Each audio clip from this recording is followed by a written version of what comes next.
안녕하세요. 저는 김명자라고 합니다. 정말 어처구니 없던 제 이야기 좀 들어주세요. 오랜 세월 쇠붙이와 기름때를 만지며 살아온 제 손은 투박하기 그지없습니다. 섬섬옥수 고운 손을 가진 여인네들을 보면 부러운 마음이 들지 않았다면 거짓말이겠지요. 하지만 저는 제 거친 손이 반평생을 바쳐 흙더미 속에서 보물을 캐올린 광부의 손처럼 자랑스럽습니다. 남들은 그저 쓸모없는 쇠붙이, 고물이라 부르는 것들 속에서 저는 희망을 보았고 미래를 읽었으니까요. 남편을 일찍 여의고 홀로 아들 서진이를 키우기 위해 리어카 하나 끌고 동네를 누비던 시절부터 지금은 어엿한 자원순환 기업 미래자원의 대표가 되기까지 이 손은 단 한순간도 쉬어본 적이 없었습니다. 그런 제게 하나뿐인 아들 서진이는 세상 그 무엇과도 바꿀 수 없는 가장 큰 보물이자 삶의 이유였죠.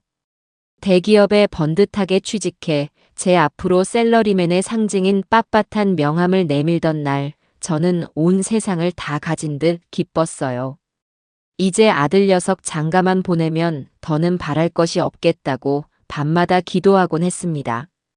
그러던 어느 봄날, 아들이 수줍은 얼굴로 전화를 걸어왔어요. 목소리에는 설렘과 기쁨이 가득했습니다. 어머니, 드릴 말씀이 있어요. 이번 주말에 인사시키고 싶은 사람이 있는데 시간 괜찮으세요?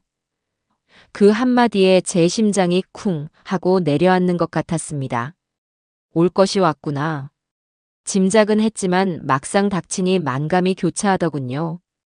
드디어 내 품을 떠나 자기만의 가정을 꾸리려는 아들을 대견하게 바라봐야 할지 아니면 벌써부터 섭섭한 마음을 가져야 할지 마음이 복잡했습니다. 그래도 아들이 좋다는 사람이라니 어떤 아가씨일까 궁금하고 기대되는 마음이 더 컸어요. 저는 흔쾌히 그러라고 맛있는 건 많이 차려놓고 기다리겠다고 말하며 전화를 끊었습니다.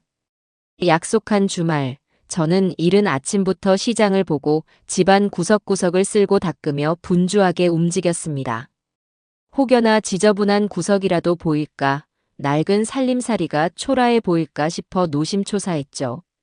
드디어 현관문 소리가 들리고 아들이 환한 얼굴로 한 여자의 손을 잡고 들어섰습니다.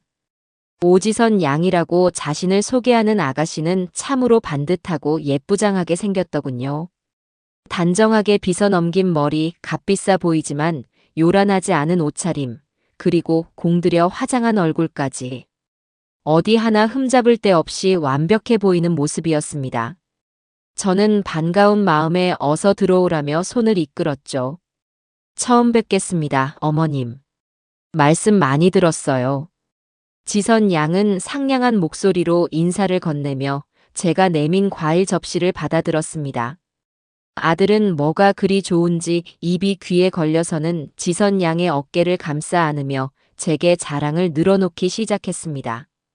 어머니, 지선 씨 정말 예쁘죠? 직장도 좋고 얼마나 야무진지 몰라요. 저는 그런 아들의 모습에 흐뭇한 미소를 지으며 고개를 끄덕였어요. 아들이 저렇게 좋아하는 모습을 보니 제 마음도 한결 놓이는 듯 했습니다. 어색한 분위기를 풀 겸 제가 먼저 말을 꺼냈어요. 오늘 공장에서 좀 급한 일이 터져서 그거 처리하고 오느라 정신이 하나도 없었네. 혹시 집에 오는 길에 기름 냄새 같은 거 나지 않았어요? 제가 무심코 던진 말에 지선 양의 눈빛이 순간 미세하게 흔들리는 것을 저는 놓치지 않았습니다. 아들이 옆에서 신이 나서 거들었죠. 우리 어머니 대단하시지? 그냥 고물상이라고 생각하면 안 돼. 폐기물에서 희귀금속 추출하는 첨단 기술을 가진 회사 대표님이라고. 아들은 자랑스럽다는 듯 어깨를 으쓱했지만 지선 양의 얼굴에는 잠깐 스치는 어색한 미소가 걸려 있었어요. 그녀는 잠시 머뭇거리더니 이내 걱정스럽다는 표정을 지어 보이며 말하더군요. 아, 그러시구나. 어머님 힘드시겠어요. 그 말은 분명 걱정의 어조를 띠고 있었지만 제 귀에는 어딘지 모르게 날카로운 가시처럼 박혔습니다. 정말로 제 노고를 알아주는 마음에서 나온 위로가 아니라 마치 나와는 다른 세상 사람이라는 듯 선을 긋는 듯한 느낌이었죠. 마치 고급 레스토랑에서 음식을 먹다가 창밖에 힘든 노동자를 보고 어머, 저 사람 힘들겠다라고 무심코 내뱉는 동정처럼 들렸어요. 저는 애써 웃어 보이며 힘들긴요. 평생 해온 일인데 이제는 내 몸의 일부 같아서 괜찮아요 라고 대답했습니다. 하지만 이미 마음 한구석에 차가운 바람이 스며든 뒤였죠. 그날 지선 양은 돌아갈 때까지 시종일관 밝고 상냥한 태도를 유지했지만 저는 그녀의 웃음 뒤에 숨겨진 차가운 유리벽을 어렴풋이 느낄 수 있었어요. 아들이 저렇게나 좋아하니 내가 너무 예민하게 구는 것일지도 모른다고 스스로를 다독이며 그저 좋게만 생각하려 애썼습니다. 그렇게 며칠이 지나고 양가 어른들이 정식으로 만나는 자리가 마련되었어요. 저희 쪽에서 먼저 인사를 드리는 것이 도리인 것 같아 사돈될 분이 정한 한정식 집으로 향했습니다. 약속 장소에 들어서는 순간 저는 조금 압도되는 느낌을 받았습니다. 고풍스러운 인테리어와 값비싼 기물들로 꾸며진 그곳은 평생 흙과 쇠를 만지며 살아온 저와는 어울리지 않는 공간처럼 느껴졌죠. 잠시 후 지선 양과 함께 사돈이 모습을 드러냈습니다. 머리부터 발끝까지 값비싼 옷과 장신구로 치장한 사돈은 교양 있는 미소를 띠고 있었지만 그 눈빛만은 날카롭게 저를 훑고 있었어요. 처음 뵙겠습니다, 사부인. 말씀은 지선이한테 많이 들었습니다. 사돈은 악수를 청하며 제 손을 잡았지만 그 손길에서는 어떤 따뜻함도 느껴지지 않았습니다.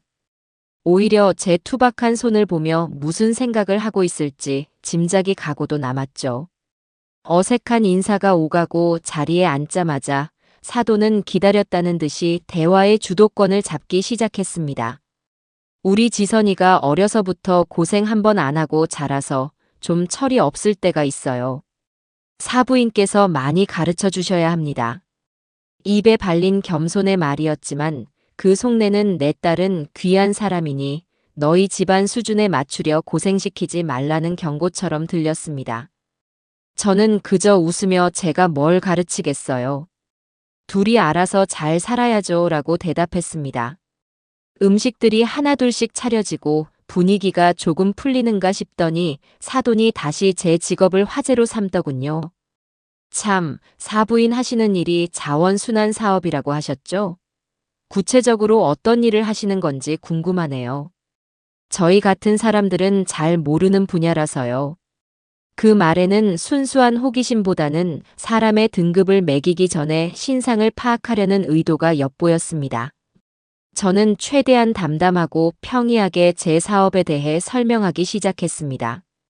버려지는 전자제품이나 자동차 부품에서 금이나 팔라듐 같은 귀한 금속을 추출해내는 도시광산의 개념과 그것이 환경에 얼마나 이로운 일인지에 대해서 말이죠. 제 설명이 길어질수록 사돈의 얼굴에는 지루한 기색이 역력했습니다. 아들 서진이가 옆에서 어머니 회사가 이쪽 업계에서는 꽤 알아줘요. 기술력도 좋고 작년에는 수출도 꽤 많이 했어요 라며 거들었지만 사돈의 귀에는 들리지 않는 듯 했습니다. 그녀는 제 설명이 끝나자마자 고개를 끄덕이며 이렇게 말하더군요. 아이고 그러셨구나. 그런 험한 일 하시면서 서진이는 참 말끔하게 잘 키우셨네요. 그 순간 식탁의 모든 소음이 멎는 것 같았습니다. 칭찬인 듯 위로인 듯 포장된 그 말 속에 얼마나 날카로운 무시가 담겨 있는지 저와 제 아들은 똑똑히 느낄 수 있었어요. 제 평생의 자부심과 노력이 험한 일이라는 한마디로 규정되는 순간이었죠. 제 아들이 그럼에도 불구하고 잘 컸다는 말은 마치 쓰레기 더미에서 장미꽃이 피었다고 말하는 것과 무엇이 다를까요?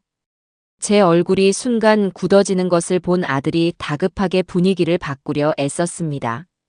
하, 장모님. 저희 어머니 덕분에 제가 이만큼 큰 거죠. 어머니 정말 대단하시지 않으세요?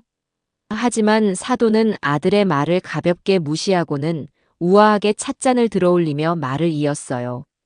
요즘 애들 결혼할 때 보면 그래도 양가 집안 수준이 비슷해야 이야기가 잘 통하고 오래 가더라고요. 저희 집안이 뭐 대단한 건 아니지만 그래도 지선이 아빠가 평생 교수직에만 있었고 저도 가만히 앉아서 돈 쓰는 사람은 아니라서요. 주변에 보는 눈들이 많답니다. 그것은 명백한 선전포고였어요. 당신과 우리는 사는 물이 다르다는 것을, 그러니 분수를 알라는 무언의 압박이었죠. 저는 더 이상 참을 수가 없어서 조용히 숟가락을 내려놓고 사돈을 똑바로 쳐다보며 말했습니다. 사돈, 저는 제 일이 부끄럽지 않습니다. 오히려 평생 땀 흘려 정직하게 돈을 벌어 자식 키우고 나라 경제에 작은 보탬이라도 되었다는 사실에 자부심을 느끼며 살고 있어요. 사람을 볼 때 그 사람이 가진 배경이나 직업으로만 판단하지 않으셨으면 좋겠습니다. 제 단호한 말에 사돈의 얼굴이 순간 굳어지더니 이내 언제 그랬냐는 듯 다시 부드러운 미소를 지어 보였어요. 어머 사부인. 오해하셨나 봐요. 저는 그런 뜻으로 말씀드린 게 아니었는데. 서진이가 워낙 훌륭해서 혹시라도 저희 쪽이랑 격이 안 맞을까봐 걱정돼서 드린 말씀이에요. 그 뻔뻔한 변명에 저는 더 이상 말을 섞을 가치를 느끼지 못했습니다. 그날의 식사는 마치 모래를 씹는 것처럼 맛을 느낄 수가 없었습니다. 며칠 후 지선 양에게서 전화가 왔어요. 어머니를 대신해 사과하고 싶다는 것이었죠. 어머님, 그날 저희 엄마가 실수를 좀 하셨어요. 나쁜 뜻으로 하신 말씀은 아닌데 표현이 좀 서툴러서요. 너그럽게 용서해 주세요. 저는 그 사과에서 어떤 진심도 느낄 수 없었지만 아들 서진이를 봐서라도 이 관계를 쉽게 끊어낼 수는 없다고 생각했습니다. 그래서 일단은 알겠다고 나도 좀 예민하게 반응한 것 같다고 좋게 말하며 전화를 끊었죠. 그리고 며칠 뒤 지선 양은 저희 집에 한번 찾아뵙고 싶다고 연락을 해왔어요. 지난번에 무례를 만회하려는 제스처라고 생각하고 저는 그러라고 허락했습니다. 지선 양은 고급 과일 바구니를 사들고 저희 집을 방문했습니다. 그녀는 집 안으로 들어서자마자 마치 박물관을 관람하는 사람처럼 집안 구석구석을 눈으로 훑기 시작했습니다. 제가 수십 년간 살아온 제 손때와 추억이 고스란히 묻어있는 이 공간이 그녀에게는 그저 평가의 대상일 뿐이라는 것이 느껴졌죠. 잠시 집을 둘러보던 지선 양이 거실에 앉아 조심스럽게 입을 열었습니다. 어머님, 집이 참 아늑하고 정겨워요. 생각보다 소박하네요. 소박하다는 말. 어감은 좋지만 그 말이 어떤 의도로 사용되었는지를 모를 만큼 제가 어리숙하지는 않았습니다. 너희 집은 우리가 생각했던 것보다 훨씬 가난하구나라는 말을 교양 있게 포장한 것에 불과했죠. 저는 애써 미소를 지으며 사람 사는 집이 다 그렇죠. 화려한 것보다는 정이 쌓이는 공간이 더 좋더라고요라고 응수했습니다. 그러자 지선 양은 기다렸다는 듯이 본론을 꺼내기 시작했습니다. 맞아요, 어머님. 그래도 서진 씨랑 제가 새로 시작할 집은 좀 달랐으면 좋겠어요. 아무래도 손님들도 오실 거고 나중에 아이들 교육 생각하면 환경도 중요하잖아요. 그녀는 잠시 말을 끊고는 마치 아무것도 모른다는 순진한 얼굴로 저를 바라보며 말했습니다. 그래서 말인데, 어머님. 저희 친구들은 다들 강남 쪽에서 시작하던데 저희도 그쪽으로 집을 얻으면 어떨까요? 서진 씨 월급만으로는 조금 부족할 것 같아서요. 저는 잠시 제 귀를 의심했습니다. 이제 겨우 결혼 날짜를 잡으려는 단계에서 대놓고 신혼집의 위치와 자금 지원을 요구하는 그 당돌함에 말문이 막혔습니다. 하지만 지선 양의 다음 말은 저를 더욱 경악하게 만들었습니다. 가만히 생각해봤는데 어머님. 지금 하시는 회사, 그거 정리하시면 강남에 아파트 한 채, 사실 돈은 충분히 되지 않나요? 이제 연세도 있으신데 힘든 일은 그만하시고 저희가 드리는 용돈 받으면서 편안하게 노후를 보내시는 게 훨씬 좋지 않으세요? 그 말을 듣는 순간 제 머릿속에 무언가가 뚝 하고 끊어지는 소리가 들렸습니다. 제 평생의 자부심, 제 인생 그 자체인 회사를 팔아서 너희의 허영심을 채워달라는 말. 그것도 모자라 저를 돈이나 받아 쓰는 무능한 늙은이로 취급하는 그 태도에 온몸의 피가 거꾸로 솟는 것 같았습니다. 제가 얼마나 힘들게 회사를 일구었는지, 그 일이 제게 어떤 의미인지를 조금이라도 생각했다면 감히 입에 담을 수 없는 말이었죠. 저는 차갑게 식어가는 분노를 억누르며 지선 양을 바라보았습니다. 그녀의 얼굴에는 악이라고는 찾아볼 수 없는, 그저 자신의 욕망을 솔직하게 드러내는 뻔뻔함만이 가득했습니다. 때마침 퇴근한 아들 서진이가 집으로 들어섰어요. 어색하고 차가운 공기를 감지한 아들이 무슨 일이냐고 물었지만 지선 양은 아무렇지도 않다는 듯 아들의 팔짱을 끼며 애교 섞인 목소리로 말했습니다. 오빠, 나 방금 어머님께 우리 신혼집 강남에 얻어달라고 말씀드렸어. 어머님 회사 정리하시면 충분히 가능할 것 같지 않아? 아들은 당황한 얼굴로 저와 지선 양을 번갈아 쳐다보며 어쩔 줄 몰라 했습니다. 지선아, 그런 말을 그렇게 쉽게 하면 어떡해. 어머니 놀라시겠다. 그의 목소리에는 단호한 꾸짖음이 아닌 그저 상황을 모면하려는 미약한 변명만이 담겨 있었습니다. 제 아들이지만 그 순간만큼은 너무나도 실망스러웠습니다. 자기 여자의 무례함과 허영심을 똑바로 지적하고 바로 잡아주지 못하는 그 나약함이 사돈과 지선 양이 저를 이토록 우습게 보도록 만든 근본적인 원인이라는 생각이 들었어요. 저는 자리에서 조용히 일어났습니다. 그리고 두 사람을 향해 차분하지만 단호한 목소리로 말했죠. 오늘은 이만 돌아가 주었으면 좋겠구나. 나도 생각을 좀 정리할 시간이 필요할 것 같아. 제 목소리에 담긴 서늘함에 그제야 무언가 잘못되었다는 것을 깨달은 지선 양의 얼굴이 살짝 굳었습니다. 아들은 안절부절 못하며 제 눈치를 살폈지만 저는 더 이상 아무 말도 하지 않았어요. 그날 밤 저는 잠을 이룰 수가 없었습니다. 아들의 행복을 위해 이 모든 모욕을 참고 넘어가야 하는 것일까? 아니면 이 부당한 관계를 지금이라도 끊어내는 것이 진정으로 아들을 위한 길일까? 캄캄한 어둠 속에서 저는 길고 긴 고민을 시작했습니다. 제 거친 손을 내려다보았어요. 이 손으로 평생을 지켜온 나의 자부심과 아들의 미래. 그 무엇도 저들의 오만함에 짓밟히게 둘 수는 없다고 저는 조용히 결심을 굳히고 있었습니다. 그 일이 있고 며칠간 집안에는 냉랭한 침묵이 흘렀습니다. 아들 서진이는 제 눈치를 보며 쩔쩔맸고 저는 아들의 얼굴을 마주하기가 힘들어 일부러 늦게까지 회사에 남아 시간을 보내곤 했죠. 지선 양에게서는 아무런 연락이 없었어요. 제 회사를 팔아 강남 아파트를 사달라는 그토록 무례하고 당돌한 요구를 해놓고도 사과 한마디 없는 태도에 저는 기가 막힐 따름이었어요. 아마도 그쪽에서는 제가 아들 행복에 발목 잡는 속 좁은 늙은이 정도로 생각하며 제 아들이 저를 설득해주기만을 기다리고 있는 모양이었습니다. 아들 녀석은 제게 몇 번이나 어머니, 지선이가 아직 철이 없어서 그런 거예요. 제가 잘 타일러 볼게요라며 변명했지만 그 말은 더 이상 제 마음에 어떤 위로도 되지 못했죠. 철이 없는 것이 아니라 근본부터가 다른 사람이라는 것을 저는 이미 알아차렸으니까요. 그러던 어느 날 오후 제가 사무실에서 결제 서류를 보고 있는데 비서가 고급스러운 쇼핑백 하나를 들고 들어왔습니다. 유명 백화점의 로고가 선명하게 찍혀 있는 보기에도 무척이나 값비싸 보이는 포장이었죠. 보낸 사람은 지선 양의 어머니, 바로 사돈이었습니다. 저는 불길한 예감에 휩싸여 조심스럽게 포장을 풀었습니다. 안에는 두툼한 책자 형태의 물건과 함께 편지 봉투 하나가 들어있더군요. 편지를 먼저 열어보았습니다. 우아한 필체로 쓰인 편지의 내용은 제 숨을 턱 막히게 만들기에 충분했습니다. 사부인께. 어느덧 아이들 결혼이 코앞으로 다가왔네요. 저희 집안에서는 대대로 내려오는 혼례의 격식과 절차가 있답니다.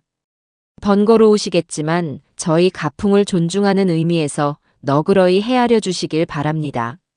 함께 보내드리는 것은 저희 쪽에서 받고자 하는 예단 품목입니다.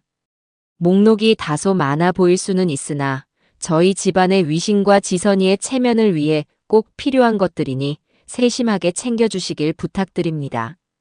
저는 떨리는 손으로 함께 동봉된 책자를 펼쳐보았습니다. 그것은 단순한 예단 목록이 아니었어요. 거의 최고급 수입 브랜드의 카탈로그에 가까웠습니다. 사돈 본인을 위한 명품 시계와 모피코트, 사돈의 남편을 위한 최고급 양복과 수제 구두, 그리고 일가 친척 수십 명을 위한 각종 보석과 가방, 지갑들이 브랜드명과 모델명까지 상세하게 적혀 있었죠. 심지어는 만난 적도 없는 사돈의 팔촌 조카를 위한 유아용 명품 의류까지 포함되어 있었습니다. 그 목록의 끝에는 어림잡아도 수억 원은 좋게 될 법한 총액이 버젓이 적혀 있더군요. 이것은 혼례를 위한 예단이 아니었습니다. 너희가 우리 집안에 들어오려면 이 정도의 성의는 보여야 한다는 노골적인 금전 요구이자 제 재력을 시험하려는 오만한 시험지였죠. 저는 잠시 동안 아무 말도 할 수 없었습니다.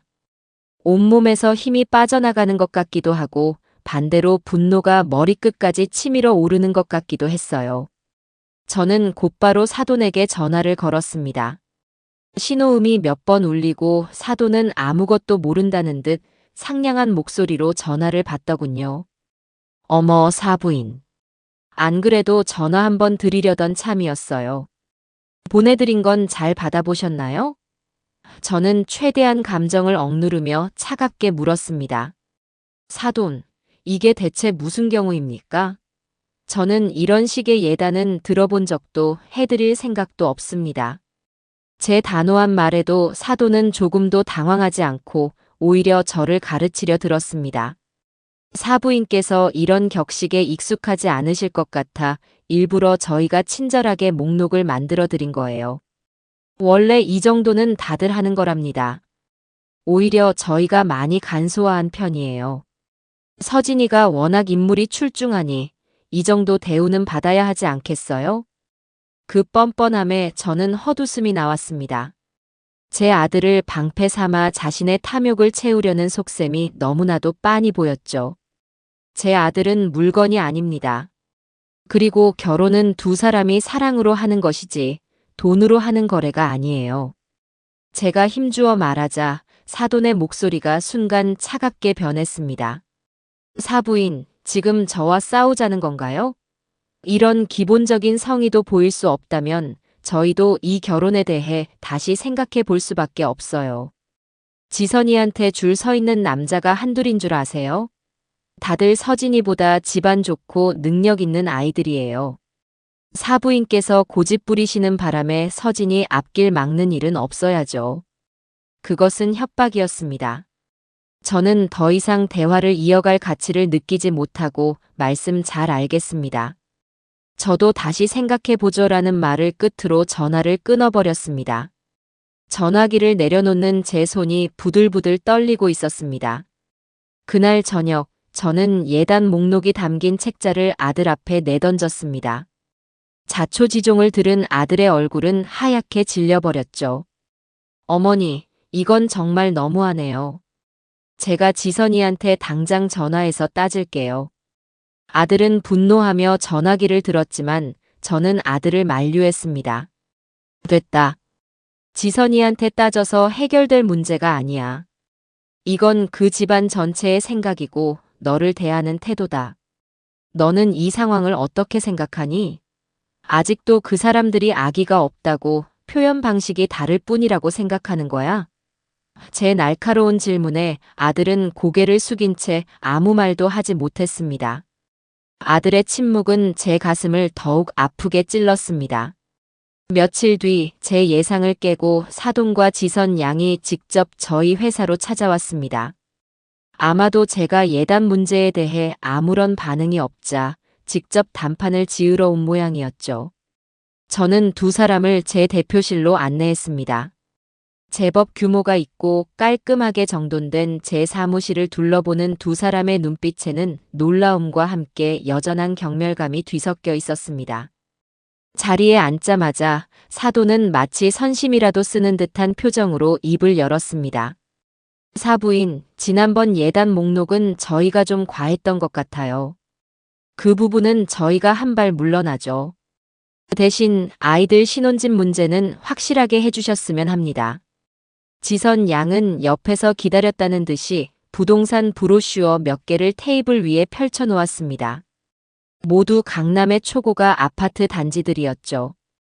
어머님, 저희가 좀 알아봤는데 여기가 요즘 가장 뜨는 곳이래요. 보안도 잘 되어 있고 커뮤니티 시설도 좋아서 나중에 아이 키우기에도 그만이고요. 어머님께서 조금만 도와주시면 저희가 여기서 시작할 수 있을 것 같아요. 그녀는 마치 어린아이가 장난감을 사달라고 조르듯 아무런 거리낌 없이 말했습니다. 사도는 그런 딸이 대견하다는 듯 미소를 지으며 거들었죠. 사부인도 아시겠지만 사람이 어디에 사느냐가 그 사람의 격을 결정하는 시대잖아요. 우리 서진이가 어디 가서 기죽고 살면 안 되죠. 다 서진이를 위해서 드리는 말씀이에요. 저는 기가 막혀서 말도 나오지 않았습니다. 예단 문제를 양보하는 척하면서 결국에는 그보다 훨씬 더 큰 것을 요구하고 있는 것이었죠. 저는 단호하게 고개를 저었습니다.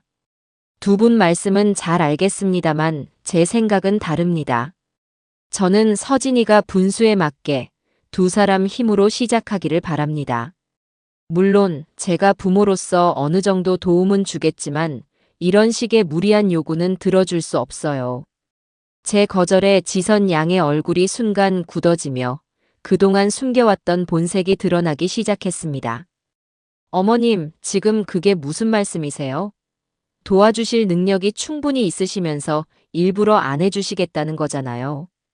서진 씨가 어머님 외아들인데 어떻게 이렇게 매정하게 구실 수 있어요?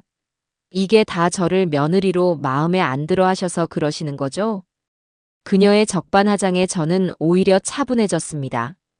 지선 양, 내가 왜 지선 양을 마음에 들어 하지 않는지 정말 모르는 건가요? 아니면 알면서도 모르는 척 하는 건가요? 지선 양은 내 아들을 사랑하는 게 아니라 내 아들을 통해 얻게 될 것들을 사랑하는 것처럼 보여요. 그리고 내 평생의 노력이 담긴 이 회사를 그저 너의 허영심을 채우기 위한 돈줄로만 보고 있고요. 제 직설적인 말에 지선 양의 얼굴이 새빨갛게 달아올랐습니다. 말씀이 너무 심하신 거 아니에요? 제가 뭘 그렇게 잘못했는데요? 그때까지 가만히 있던 사돈이 싸늘한 목소리로 끼어들었습니다. 사부인, 말을 함부로 하시는군요. 우리 지선이가 뭐가 부족해서 그런 모욕을 들어야 합니까? 이 결혼, 저희도 다시 생각해 봐야겠습니다. 이럴 줄 알았으면 애초에 서진이 허락하지도 않았어요. 집안 차이가 이렇게나 나는데 앞으로 무슨 일을 더 겪을지 걱정되네요. 그녀는 자리에서 일어나며 마치 마지막 통첩이라도 하듯 말했습니다. 오늘 중으로 서진이 시켜서 저희 집에 찾아오게 하세요. 아이들 집 문제 확실하게 약속해 주시지 않으면 이 혼사 없던 걸로 알겠습니다. 두 사람은 그렇게 제 사무실을 쌩하니 나가버렸습니다. 저는 한동안 텅 빈 사무실에 홀로 앉아 창밖을 말없이 내다보았습니다. 이제 정말 돌이킬 수 없는 강을 건넜다는 생각이 들었습니다. 그날 밤 저는 퇴근하고 돌아온 아들을 앉혀놓고 회사에서 있었던 일을 모두 이야기해 주었습니다. 모든 이야기를 들은 아들은 괴로운 표정으로 머리를 감싸 쥐었죠. 저는 아들의 어깨에 손을 얹고 제 평생 가장 힘든 질문을 던져야만 했습니다. 서진아, 이제 너의 대답을 들려주렴. 너는 아직도 지선 양과 결혼하고 싶으냐? 저런 모욕을 감수하면서까지 저런 사람들과 평생을 가족으로 엮이고 싶은 거야? 제 질문에 아들은 한참 동안이나 아무런 대답을 하지 못했습니다. 그의 흔들리는 눈빛 속에서 저는 아들이 얼마나 깊은 갈등에 빠져 있는지를 알 수 있었죠. 그는 지선 양을 사랑했지만 동시에 어머니인 저를 실망시키고 싶지도 않았을 겁니다. 하지만 그의 우유부단함이 바로 이 모든 문제의 시작이었습니다. 저는 마지막으로 아들에게 말했습니다. 선택은 너의 몫이다. 하지만 엄마는 더 이상 내 자신과 내 인생을 무시하는 사람들에게 고개 숙이고 싶지 않구나. 만약 너가 이 결혼을 계속하겠다면 나는 더 이상 너의 결혼에 관여하지 않겠다. 그날 아들은 밤새 자신의 방에서 한숨도 자지 못했어요. 그리고 그 모습을 지켜보는 제 마음 역시 갈기갈기 찢어지는 듯 아팠습니다. 아들의 기나긴 고뇌의 밤이 지나고 다음 날 아침이 밝았습니다. 밤새 잠을 설친 듯 퀭한 눈으로 나온 아들은 제 앞에 와서 작은 목소리로 말했습니다. 어머니, 제가 오늘 저녁에 지선이 집에 찾아가서 말씀드릴게요. 이렇게는 안 된다고요. 어머니를 무시하는 건 저를 무시하는 것과 같다고 확실하게 이야기하겠습니다. 아들의 말에 저는 희망을 가져도 되는 걸까 잠시 생각했어요. 하지만 아들의 목소리에는 여전히 단호한 결의보다는 어떻게든 이 상황을 수습해 보려는 미약한 의지만이 느껴질 뿐이었죠.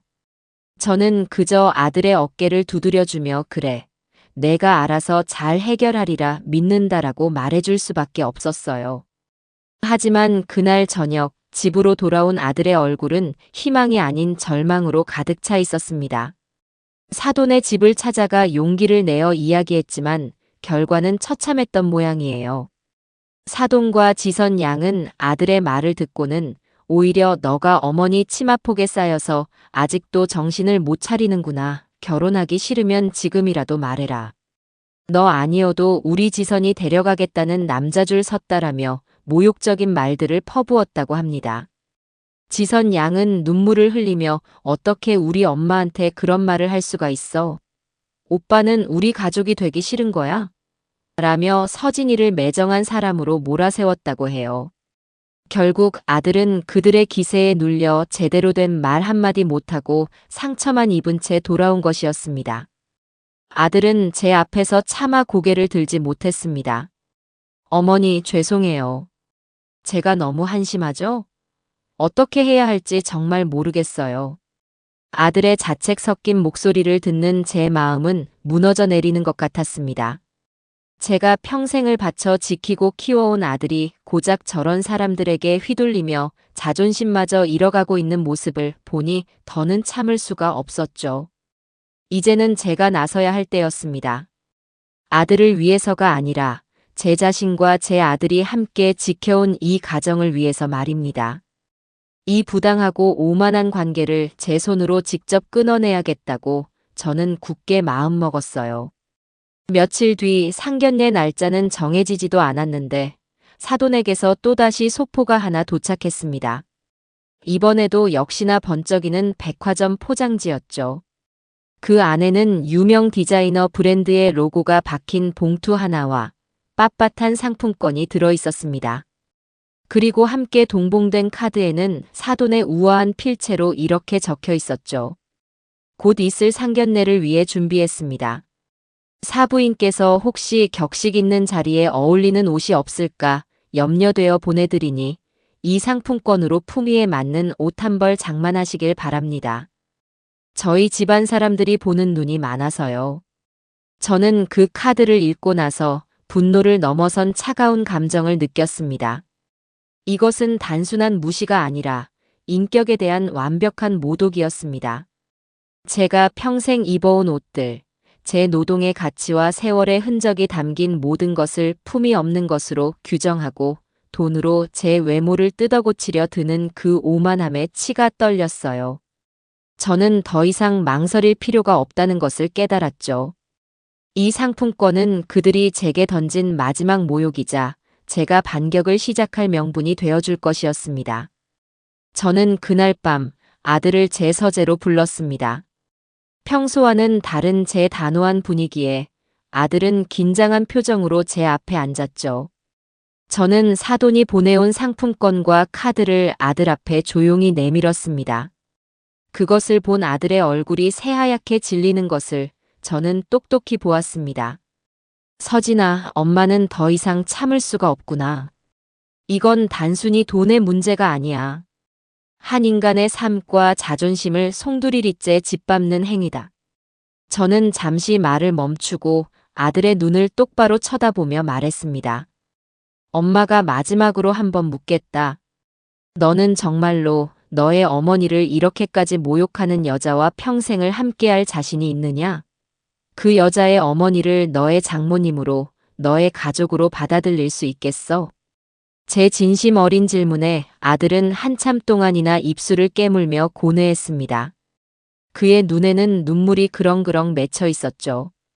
지선 양에 대한 미련과 사랑, 그리고 어머니에 대한 죄책감과 존경심 사이에서 아들은 길을 잃고 헤매고 있었어요. 한참의 침묵 끝에 아들은 떨리는 목소리로 겨우 입을 열었어요. 어머니, 저는 지선이를 사랑해요. 하지만 어머니가 이렇게 힘들어하시는 모습은 더는 못 보겠어요. 제가 어떻게 해야 할까요? 제가 어떻게 하는 게 맞는 걸까요? 아들의 그 대답에서 저는 더 이상 아들에게 어떤 선택도 강요해서는 안 된다는 것을 깨달았습니다. 아직 제 아들은 스스로의 힘으로 이 부당한 관계를 끊어낼 용기가 부족했습니다. 그렇다면 그 악역은 어머니인 제가 맡아야만 했습니다. 저는 자리에서 일어나 제 방 가장 깊숙한 곳에 보관해 두었던 낡은 철제 금고를 열었습니다. 그리고 그 안에서 제가 수십 년간 모아온 서류들을 꺼내기 시작했죠. 그것은 단순한 서류 뭉치가 아니었습니다. 제 눈물과 땀, 그리고 피와 같은 시간들이 고스란히 담겨 있는 제 인생의 역사책과도 같은 것들이었죠.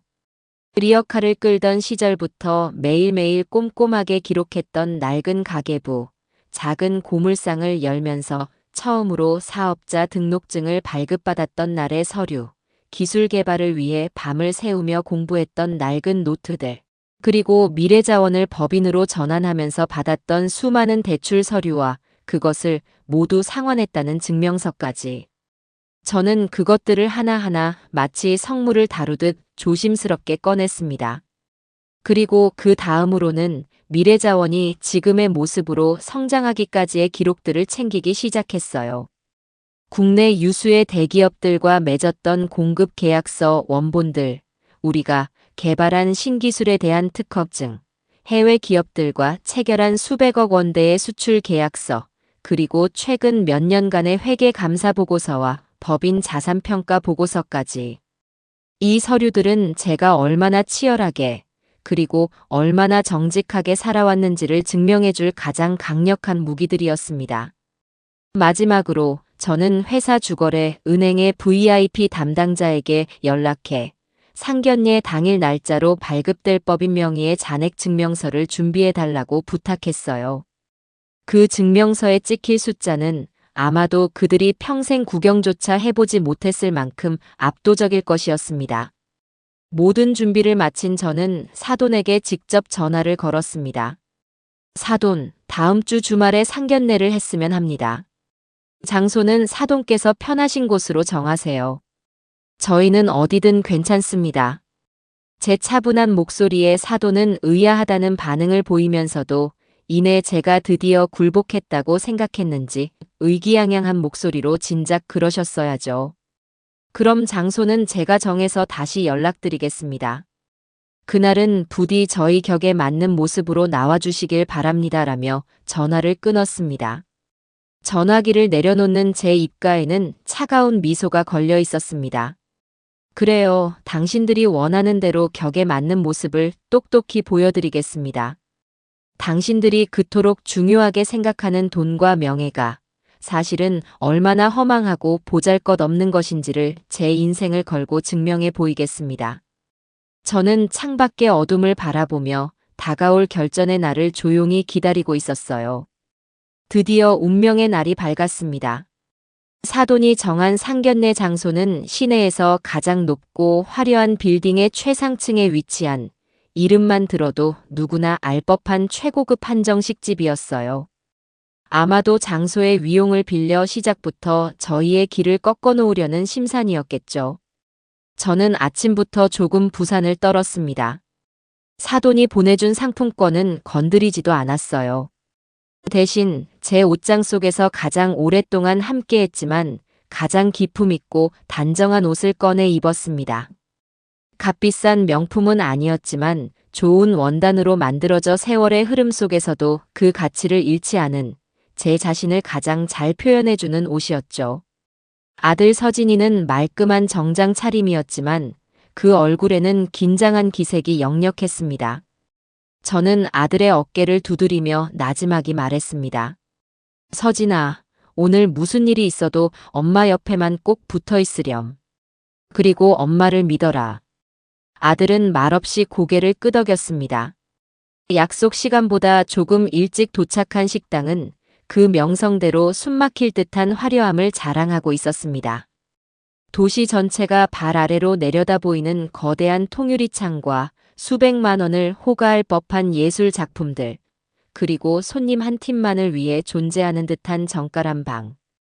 저는 잠시 그 위압적인 분위기에 주눅이 드는 대신 오히려 이곳이야말로 그들의 허영심을 무너뜨린 가장 완벽한 무대가 되어줄 것이라는 확신을 했습니다. 잠시 후 약속 시간보다 15분이나 늦게 사돈과 지선 양이 모습을 드러냈습니다. 마치 자신들의 중요함을 과시라도 하듯 일부러 시간을 지키지 않은 것이 분명했죠. 두 사람은 머리부터 발끝까지 마치 패션 잡지에서 막 튀어나온 사람들처럼 완벽하게 치장하고 있었습니다. 사돈은 온몸에 값비싼 보석들을 휘감고 있었고 지선 양은 누가 봐도 최고급 명품인 것이 분명한 드레스를 입고 있었죠. 그들은 방으로 들어서자마자 사과 한마디 없이 저희 모자의 옷차림을 위아래로 훑어보았습니다. 그들의 눈빛 속에는 어디서 저런 촌스러운 옷을 입고 왔을까 하는 노골적인 경멸감이 담겨 있었습니다. 사돈은 자리에 앉으며 마치 선심이라도 쓰는 것처럼 말했습니다. 어이구 사부인. 제가 상품권까지 보내드렸는데 마음에 드는 옷이 없으셨나 봐요. 미리 말씀하시지 그랬으면 저희 스타일리스트라도 붙여드렸을 텐데. 그 말에 지선 양은 옆에서 입을 가리고 작게 웃음을 터뜨렸습니다. 저는 아무런 대꾸도 하지 않고 그저 옅은 미소로 화답할 뿐이었죠. 아직은 때가 아니었습니다. 어색한 분위기 속에서 전체 요리가 나오기 시작했습니다. 사돈은 마치 이곳의 주인이기라도 한 것처럼 음식 하나하나에 대해 품평을 늘어놓으며 자신의 높은 안목을 과시하기 시작했죠. 이 집은 식재료 하나는 최상급만 써서 좋아요. 우리 지선이가 입이 짧아서 아무거나 먹지를 못하거든요. 그러면서 저를 향해 뼈있는 말을 던지는 것을 잊지 않았습니다. 사부인은 이런 곳이 좀 어색하시겠어요. 평소에 드시던 음식이랑은 많이 다를 텐데 입에 맞으실지 모르겠네요. 저는 그 말에 조용히 대답했습니다. 저는 평생 가리는 음식 없이 뭐든 잘 먹으며 살아왔습니다. 땀 흘려 일하고 먹는 밥은 그 무엇이든 꿀맛 아니겠어요, 사돈. 제 대답에 사돈의 얼굴이 순간 미묘하게 굳어졌습니다. 식사가 본격적으로 시작되자 그들의 공격은 더욱 노골적으로 변해갔습니다. 대화는 시종일관 돈과 사회적 지위에 대한 이야기로 채워졌죠. 사돈은 자신의 남편이 얼마나 저명한 학자인지, 자신은 어떤 자선단체의 이사직을 맡고 있는지, 그리고 주변 지인들은 모두가 사회의 상류층 인사들이라는 사실을 끊임없이 자랑했습니다. 그러면서 교묘하게 저를 깎아내렸습니다. 그래서 말인데 나중에 아이들 결혼하고 나면 서진이도 저희 모임에 좀 데리고 나오려고요. 좋은 사람들 많이 만나서 인맥도 넓혀야죠. 아무래도 서진이가 집안 배경 쪽은 좀 약하지 않겠어요? 저희가 끌어줘야죠. 그 말은 마치 제 아들이 자신의 능력 때문이 아니라 그들의 배경 덕분에 성공할 수 있을 것이라는 말처럼 들렸습니다. 아들 서진이가 불쾌한 표정으로 무언가 말을 하려 했지만 지선 양이 아들의 허벅지를 툭 치며 제지하는 모습이 제 눈에 똑똑히 보였습니다. 분위기는 점점 더 험악해져 갔습니다. 사돈은 이제 제 사업 자체를 문제 삼기 시작했습니다. 가만히 생각해보니 사부인 하시는 일이 좀 위험하지는 않나요? 요즘 환경 문제니 뭐니 해서 말들도 많던데 괜히 나중에 법적으로 문제되는 일이라도 생기면 우리 지선이랑 서진이 앞길에 먹구름 끼는 거 아니에요? 사업이라는 게 언제 어떻게 될지 모르는 거잖아요. 그것은 제 사업을 그저 불안정하고 출처가 불분명한 돈벌이 수단으로 폄하하는 발언이었습니다. 제 인생을 바쳐 정직하게 일궈온 회사를 마치 범죄 집단이라도 되는 것처럼 취급하는 그 태도에 저는 더 이상 웃고만 있을 수가 없었습니다. 제가 입을 열려던 바로 그 순간 지금까지 조용히 미소만 짓고 있던 지선 양이 결정타를 날렸습니다. 그녀는 제 눈을 똑바로 쳐다보며 마치 충고라도 하듯 상냥한 목소리로 말했습니다. 어머님, 이제 저희도 결혼하면 어엿한 가정을 꾸리는 거잖아요. 그런데 나중에 아이가 생겨서 학교에 갔는데 할머니 직업이 뭐냐는 질문에 고물상 하신다고 말하면 아이가 얼마나 창피하겠어요? 그 잔인한 말은 날카로운 비수가 되어 제 심장을 그대로 관통하는 것 같았습니다. 제 평생의 자부심이 손주가 될지도 모르는 아이에게 부끄러운 일이 될 수 있다는 그 말에 저는 눈앞이 캄캄해지는 것을 느꼈습니다. 지선 양은 거기서 멈추지 않았습니다. 그녀는 마치 이 순간을 기다려왔다는 듯 준비해온 마지막 대사를 읊었습니다. 그러니까 제 말은 어머님, 이제 힘든 일은 그만 내려놓으시고 저희가 결혼하면 회사 일은 깨끗하게 정리하시는 게 어떠세요? 그게 여러모로 저희 체면도 살고 어머님도 편안해지시는 길이잖아요. 저희가 부끄럽지 않게요. 그 말을 끝으로 방 안에는 무거운 침묵이 내려앉았습니다. 아들 서진이는 충격과 분노로 얼굴이 하얗게 질린 채 아무 말도 하지 못하고 입술만 파르르 떨고 있었죠. 사돈은 자신의 딸이 아주 대견하다는 듯 만족스러운 미소를 지으며 저의 대답을 기다리고 있었어요. 그들은 제가 이 모욕적인 제안 앞에서 눈물을 흘리며 애원하거나 아니면 분노에 차서 소리를 지를 것이라고 예상했겠죠. 하지만 제 반응은 그들의 예상을 완전히 빗나갔어요. 저는 그 순간 제 마음속의 모든 분노와 슬픔이 차갑게 가라앉으며 오히려 머리가 맑아지는 것을 느꼈습니다. 이제 모든 것이 끝났다는 안도감마저 들었죠. 저는 조용히 냅킨으로 입가를 닦고 찻잔을 들어 남아있던 차를 깨끗하게 비웠습니다. 그리고 제 평생의 역사가 담긴 묵직한 서류 가방을 조용히 옆자리에서 끌어당겼어요. 그 소리에 방 안의 모든 소음이 거짓말처럼 멎었습니다. 사돈과 지선 양은 의아함과 경계심이 뒤섞인 눈으로 저와 제 가방을 번갈아 쳐다보았죠. 제 아들 서진이만이 앞으로 벌어질 일을 어렴풋이 짐작하는 듯 긴장으로 마른 입술을 축였습니다. 저는 일부러 느릿하게 마치 중요한 의식을 치르는 사람처럼 가방의 잠금 장치를 풀었습니다. 그리고 그 안에서 가장 먼저 꺼내든 것은 얼마 전 새로 인쇄한 저희 미래자원의 회사 소개 책자였습니다. 번쩍이는 코팅 용지에 인쇄된 제법 두툼한 책자였죠. 저는 그것을 테이블 중앙으로 소리나지 않게 밀어놓았어요. 사돈, 그리고 지선 양. 두 분이 저희 회사에 대해 오해를 많이 하고 계신 것 같아서요. 제가 어떤 일을 하는 사람인지, 어떤 회사를 운영하고 있는지 제대로 보여드리고 싶어서 몇 가지 자료를 좀 가져왔습니다. 우선 이것부터 한번 보시죠. 제 차분한 목소리에 사돈은 코웃음을 치며 책자를 거들떠보지도 않았습니다. 사부인, 지금 저희랑 장난하자는 건가요? 고물상 속의 책자 따위 저희가 볼 시간이 있을 것 같아요? 저는 사돈의 말을 가볍게 무시하고 다음 서류를 꺼내 들었습니다. 국내 굴지의 대기업인 D전자와 H자동차의 로고가 선명하게 박힌 두툼한 공급 계약서 원본이었죠. 이것은 저희 미래자원이 D전자와 H자동차의 1차 협력업체로 등록되어 있다는 증명서와 지난 5년간의 납품 계약서 사본입니다. 두 분이 아실지 모르겠지만 이 두 회사는 협력업체를 선정하는 기준이 대한민국에서 가장 까다롭기로 유명하답니다. 저희는 단순한 고철 덩어리를 납품하는 것이 아니라 저 회사들이 만드는 반도체와 자동차 부품에 들어가는 고순도의 재활용 희귀금속을 공급하고 있어요.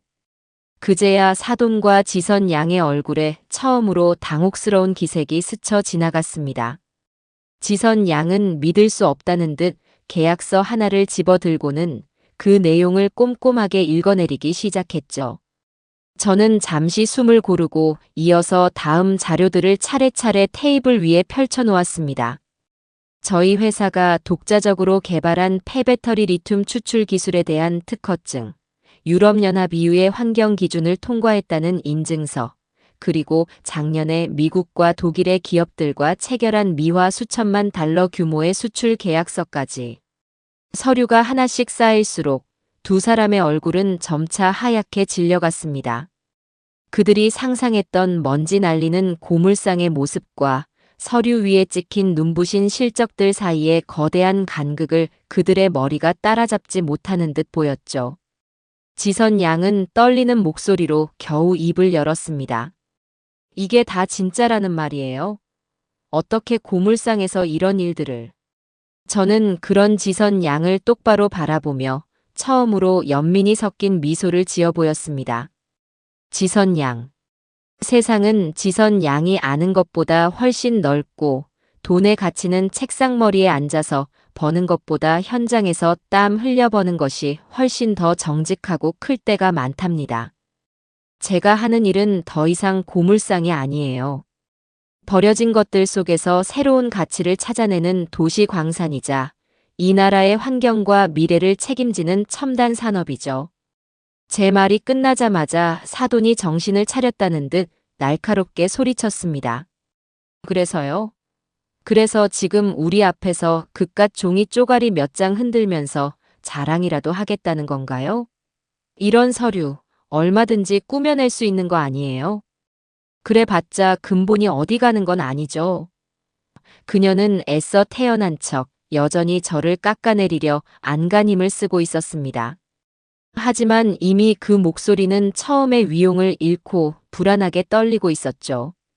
저는 그 모습을 조용히 지켜보다가 오늘의 마지막을 장식할 비장의 무기를 꺼내 들었습니다. 은행에서 오늘 날짜로 갓 발급받은 따끈따끈한 법인 명의의 잔액 증명서였습니다. 저는 그 얇은 종이 한 장을 마치 마지막 패를 내려놓는 타짜처럼 테이블 위에 가볍게 내려놓았습니다. 사돈, 꾸며낸 것인지 아닌지는 직접 확인해 보시면 될 것 같습니다. 이것은 오늘 아침 날짜로 발급된 저희 회사 주거래 은행의 잔액 증명서 원본입니다. 지선 양이 먼저 그 종이를 낚아채듯 집어들었습니다. 그리고 증명서에 찍힌 숫자를 확인하는 순간 지선 양의 눈이 제 평생 본 적 없는 크기로 커졌습니다. 그녀는 숨조차 제대로 쉬지 못하고 손을 부들부들 떨며 증명서를 사돈에게 건넸죠. 사돈 역시 그 숫자를 확인하고는 마치 유령이라도 본 사람처럼 새하얗게 질려버렸습니다. 이게 대체 말이 안 돼. 공이 몇 개야 대체. 사돈은 숫자를 몇 번이고 다시 세어보고는 이내 저를 향해 미친 사람처럼 소리치기 시작했습니다. 거짓말이야. 이건 전부 다 거짓말이야. 너희가 사기치려고 작정했구나. 당장 경찰에 신고할 거야. 그녀의 비명 섞인 고함이 고급 한정식 집의 조용한 방 안에 울려 퍼졌어요. 저는 그 추한 발악을 하는 모습을 처음부터 끝까지 차갑고 고요한 눈으로 지켜볼 뿐이었습니다. 모든 것이 명백해진 순간이었죠. 그들에게 중요한 것은 제 아들에 대한 사랑이나 저라는 사람에 대한 존중이 아니었습니다. 오로지 돈, 그리고 그 돈으로 살 수 있는 허영과 체면뿐이었던 겁니다. 모든 소란이 잠시 멎고 방 안에 숨막히는 침묵이 흘렀습니다. 저는 자리에서 조용히 일어나 제 아들 서진이의 어깨에 손을 얹었습니다. 제 아들은 충격과 혼란, 그리고 알 수 없는 후련함이 뒤섞인 표정으로 멍하니 앉아 있었죠. 저는 제 인생에서 가장 단호하고 가장 차가운 목소리로 이 길고 길었던 막장극의 마지막 대사를 읊었습니다. 사돈, 그리고 지선 양. 저는 오늘 제 아들의 혼사를 논하러 이 자리에 나온 줄 알았습니다. 그런데 와서 보니 제 통장 잔고가 당신들 집안의 며느리가 될 자격이 있는지를 심사받는 면접 자리였군요. 저는 잠시 말을 멈추고 두 사람의 얼굴을 천천히 둘러보았습니다. 결론부터 말씀드리죠. 면접은 당신들이 불합격입니다. 저는 제 평생을 바쳐 이룬 모든 것을 고물상이라며 경멸하고 제 아들의 어머니를 부끄러워하는 사람들과는 단 하루도 가족이라는 이름으로 엮이고 싶지 않습니다. 그리고 제 아들을 사랑하는 것이 아니라 제 아들의 배경과 제 돈을 탐내는 여자에게 제 소중한 아들을 내어줄 생각은 더더욱 없고요. 이 결혼, 제가 없던 일로 하겠습니다. 저는 제 말을 마친 뒤 더 이상 뒤도 돌아보지 않았습니다. 아들의 손을 잡고 자리에서 일으켜 세웠죠. 서진이는 잠시 망설이는 듯 했지만 이내 제 손을 굳게 잡고 제 옆에 섰습니다. 우리가 방을 나서려는 순간 뒤에서 지선 양의 절규에 가까운 목소리가 들려왔습니다. 잠깐만요. 어머님. 아니, 서진 씨. 이건 오해예요. 다시 얘기해요, 네. 하지만 그 목소리는 더 이상 저희를 붙잡지 못했습니다. 저희는 그 지옥 같았던 방을 빠져나와 차갑고 신선한 밤 공기가 가득한 세상으로 당당하게 걸어 나왔어요. 제 손을 잡은 아들의 손에서는 미세한 떨림과 함께 새로운 결의가 느껴지고 있었습니다. 한정식 집을 빠져나와 차에 오르기까지 저와 아들은 아무런 말도 하지 않았습니다. 무슨 말을 어떻게 시작해야 할지 서로가 너무나도 잘 알고 있었기 때문이겠죠. 저는 말없이 차에 시동을 걸어 집으로 향했어요. 도시의 화려한 불빛들이 창밖으로 빠르게 스쳐 지나갔지만 제 눈에는 아무것도 들어오지 않았어요. 머릿속에는 오직 아들에 대한 걱정과 이 모든 상황을 끝냈다는 안도감만이 교차하고 있었습니다. 집으로 돌아오는 내내 아들의 휴대폰은 불이 난 것처럼 울리고 또 울렸습니다. 화면에 번갈아 뜨는 지선 씨와 장모님이라는 이름. 저는 그 소리를 애써 외면하며 운전에만 집중했죠. 지하 주차장에 차를 세우고 나서야 저는 처음으로 아들에게 입을 열었습니다. 서진아, 괜찮으냐? 제 나지막한 물음에 그동안 꾹꾹 감정을 억누르고 있던 아들의 눈에서 기어이 눈물이 터져 나왔습니다. 아들은 어린아이처럼 소리내어 울기 시작했어요. 그 울음 속에는 사랑했던 사람에 대한 실망감, 자신의 어리석음에 대한 자책감, 그리고 어머니에 대한 죄송스러움이 모두 뒤섞여 있었죠. 저는 아무 말 없이 아들의 등을 가만히 토닥여 주었습니다. 지금 아들에게 필요한 것은 그 어떤 위로나 충고가 아닌 자신의 감정을 온전히 쏟아낼 시간이라는 것을 알고 있었으니까요. 한참을 울던 아들은 겨우 감정을 추스르고 저를 바라보며 떨리는 목소리로 말했습니다. 어머니, 죄송해요. 정말 죄송합니다. 제가 너무 어리석었어요. 어머니가 그렇게 힘들어하시는 동안 저는 바보같이 그 사람들을 믿으려고만 했어요. 어머니 혼자서 얼마나 힘드셨어요. 정말 죄송합니다. 아들은 진심으로 뉘우치고 있었습니다. 저는 그런 아들의 눈물을 손으로 닦아주며 담담하게 말했습니다. 아니다. 너의 잘못이 아니야. 사람을 믿고 싶었던 마음이 무슨 죄겠니? 오히려 엄마가 더 미안하다. 너에게 더 빨리 이 현실을 똑바로 보게 해주지 못해서. 이제 다 끝났으니 괜찮다. 다 괜찮아. 그날 밤 저희는 거실에 마주 앉아 오랜 시간 동안 이야기를 나누었습니다. 아들은 그동안 지선 양과 그녀의 가족에게 느꼈던 미묘한 위화감과 불편함, 그리고 애써 그것을 외면하려 했던 자신의 나약함에 대해 모두 털어놓았죠. 저는 그저 아들의 이야기를 묵묵히 들어주었습니다. 모든 것을 쏟아내고 난 아들의 얼굴은 처음으로 후련하고 편안해 보였습니다. 아들은 자신의 휴대폰을 들어 수십 통의 부재중 전화와 문자가 와 있는 것을 확인하고는 망설임 없이 지선 양과 사돈의 번호를 모두 차단해 버렸어요. 그것은 아들이 자신의 과거와 완전히 단절하고 새로운 시작을 하겠다는 무언의 의지 표현이었죠. 파혼의 후폭풍은 생각보다 거셌습니다. 지선 양과 사돈은 저희 집까지 찾아와 문을 두드리며 소란을 피우기도 했고, 제 회사로 찾아와 행패를 부리려다 경비원들에게 제지당하기도 했습니다. 그들의 태도는 분노에서 애원으로, 다시 애원에서 저주로 시시각각 변해갔죠. 우리가 다 잘못했다. 제발 한 번만 기회를 달라고 울며 매달리다가도 저희가 반응이 없으면 너희 같은 것들, 어디 얼마나 잘 사나 보자며 악담을 퍼붓고 돌아갔습니다. 저는 그 모든 소란에 일절 대응하지 않았습니다. 그들과 엮이는 것 자체가 제 인생의 오점이라는 생각이 들었으니까요. 시간이 약이었을까요? 몇 주가 지나자 그들의 소란도 차츰 잦아들었습니다. 아들은 그동안의 마음고생으로 살이 조금 빠졌지만 눈빛은 이전보다 훨씬 더 단단하고 깊어져 있었죠. 아들은 파혼의 아픔을 겪으며 비로소 한 뼘 더 성장한 어른이 되어가고 있었습니다. 그 모습을 지켜보는 제 마음은 아프면서도 한편으로는 대견스러웠습니다. 그러던 어느 날 제게 한 통의 국제 우편이 도착했습니다.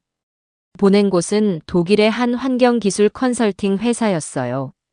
유럽 시장에서 저희 미래자원의 기술력에 깊은 인상을 받았다며 유럽의 대규모 자원순환 프로젝트의 파트너로 참여해 줄 수 있겠냐는 공식적인 제안서였죠.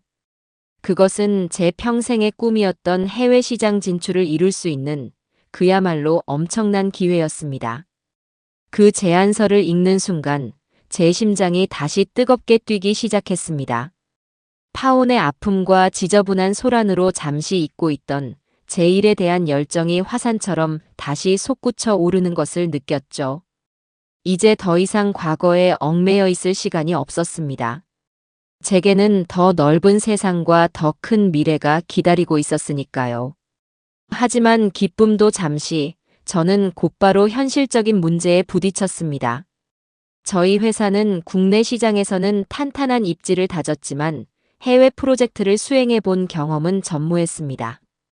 복잡한 국제법과 무역 규제, 그리고 낯선 문화와 비즈니스 관행까지 어느 것 하나 만만한 것이 없었죠. 이 거대한 기회를 제대로 잡기 위해서는 반드시 이 분야의 전문가의 도움이 필요했습니다. 저는 수소문 끝에 업계에서 미다스의 손이라 불리는 한 남자를 소개받게 되었습니다. 그의 이름은 최정혁. 나이는 40 초반이지만 수많은 부실 기업들을 회생시키고 여러 중소기업들을 글로벌 강소기업으로 키워낸 입지전적인 인물이라고 했죠. 소개인의 주선으로 저는 최정혁 이사라는 사람과 직접 만나게 되었습니다. 약속 장소에 먼저 도착해 기다리고 있는데 멀리서부터 범상치 않은 기운을 풍기는 한 남자가 걸어 들어왔습니다. 잘 다려진 맞춤 정장과 날카롭게 빛나는 눈빛, 그리고 조금의 흐트러짐도 없는 걸음걸이. 그는 제 앞에 앉자마자 어떤 인사치레도 없이 곧바로 본론부터 꺼냈습니다. 미래자원 김명자 대표님 맞으시죠? 회사 자료는 미리 검토해봤습니다. 기술력은 인정하지만 경영 방식은 전형적인 구멍가게 수준이더군요. 그의 첫마디는 그야말로 날카로운 비수와도 같았습니다. 평생을 바쳐 이룬 제 회사를 구멍가게라고 칭하는 그의 오만함에 저는 순간 불쾌감이 치밀어 올랐죠. 하지만 그의 눈빛에는 단순한 오만함이 아닌 모든 것을 꿰뚫어 보고 있다는 듯한 자신감이 가득했습니다. 저는 지지 않고 차분하게 응수했습니다. 최 이사님, 구멍가게라고 얕보셨다가는 그 안에 숨겨진 보물을 놓치실 수도 있을 텐데요. 제 말에 그의 입가에 처음으로 흥미롭다는 듯한 옅은 미소가 떠올랐습니다. 그와의 첫 만남은 마치 잘 훈련된 맹수 두 마리가 서로를 탐색하는 듯한 팽팽한 긴장감 속에서 그렇게 시작되고 있었습니다. 그는 제가 평생의 자부심으로 여겨온 부분들을 가차없이 지적하고 제가 미처 생각하지 못했던 약점들을 날카롭게 파고들었죠. 대표님께서는 아직도 이 사업을 아들 키우듯 감상적으로 하고 계십니다. 기업은 냉정한 숫자와 데이터로 움직여야 하는 곳이에요. 해외 시장은 정글입니다. 지금 대표님의 방식대로라면 한 달도 버티지 못하고 뼈까지 발라먹히게 될 겁니다.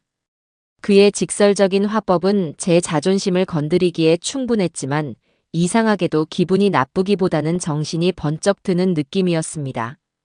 그의 모든 지적이 제가 마음속 깊은 곳에서 어렴풋이 느끼고 있던 불안감의 핵심을 정확히 꿰뚫고 있었기 때문이죠. 미팅이 끝나갈 무렵 저는 그 자리에서 바로 결정을 내렸어요. 최 이사님, 저희 미래자원의 해외 진출 프로젝트를 맡아주시겠습니까? 이사님의 방식대로 이 구멍가게를 한번 제대로 뜯어고쳐 주십시오. 제 제안에 최 이사는 잠시 저를 빤히 쳐다보더니 이내 피식 웃음을 터뜨렸습니다. 대표님, 성격 한번 화끈하시군요. 좋습니다. 하지만 조건이 있습니다. 앞으로 모든 의사결정은 감이 아닌 제가 제시하는 데이터에 근거해서 하셔야 합니다. 그리고 제가 드리는 과제는 아무리 힘들어도 반드시 완수하셔야 하고요. 가능하시겠습니까? 저는 망설임 없이 고개를 끄덕였습니다. 얼마든지요. 배움에는 나이가 없다고 생각합니다. 그렇게 저와 최 이사의 위험하고도 흥미진진한 동업이 시작되었죠. 최 이사가 회사에 합류하면서 미래자원은 그야말로 상전벽해와 같은 변화를 겪기 시작했습니다. 그는 가장 먼저 비효율적인 업무 프로세스부터 손보기 시작했고 모든 부서에 성과 기반의 평가 시스템을 도입했습니다. 처음에는 직원들의 불만과 저항도 만만치 않았죠. 하지만 최 이사는 특유의 카리스마와 논리적인 설득으로 직원들을 이끌었고 몇 달이 지나지 않아 회사는 이전과는 비교할 수 없을 만큼 체계적이고 효율적인 조직으로 탈바꿈하기 시작했습니다. 저는 그런 그의 능력을 보며 정말로 제대로 된 사람을 만났다는 확신을 하게 되었죠. 그는 제게도 예외 없이 혹독한 과제들을 내주었습니다. 매일 아침 영문 경제 기사를 읽고 브리핑하게 했고 두꺼운 원서로 된 경영 전략 서적들을 읽고 리포트를 제출하게 했죠. 60이 넘은 나이에 다시 학생 시절로 돌아간 듯한 기분이었지만 저는 이를 악물고 그 모든 과정을 따라갔습니다. 하루가 다르게 새로운 지식들이 머릿속에 쌓여가는 것을 느끼며 저는 잊고 있던 배움의 즐거움을 다시 한번 만끽하고 있었어요. 아들 서진이 역시 최 이사를 멘토처럼 따르며 경영 수업에 박차를 가했죠.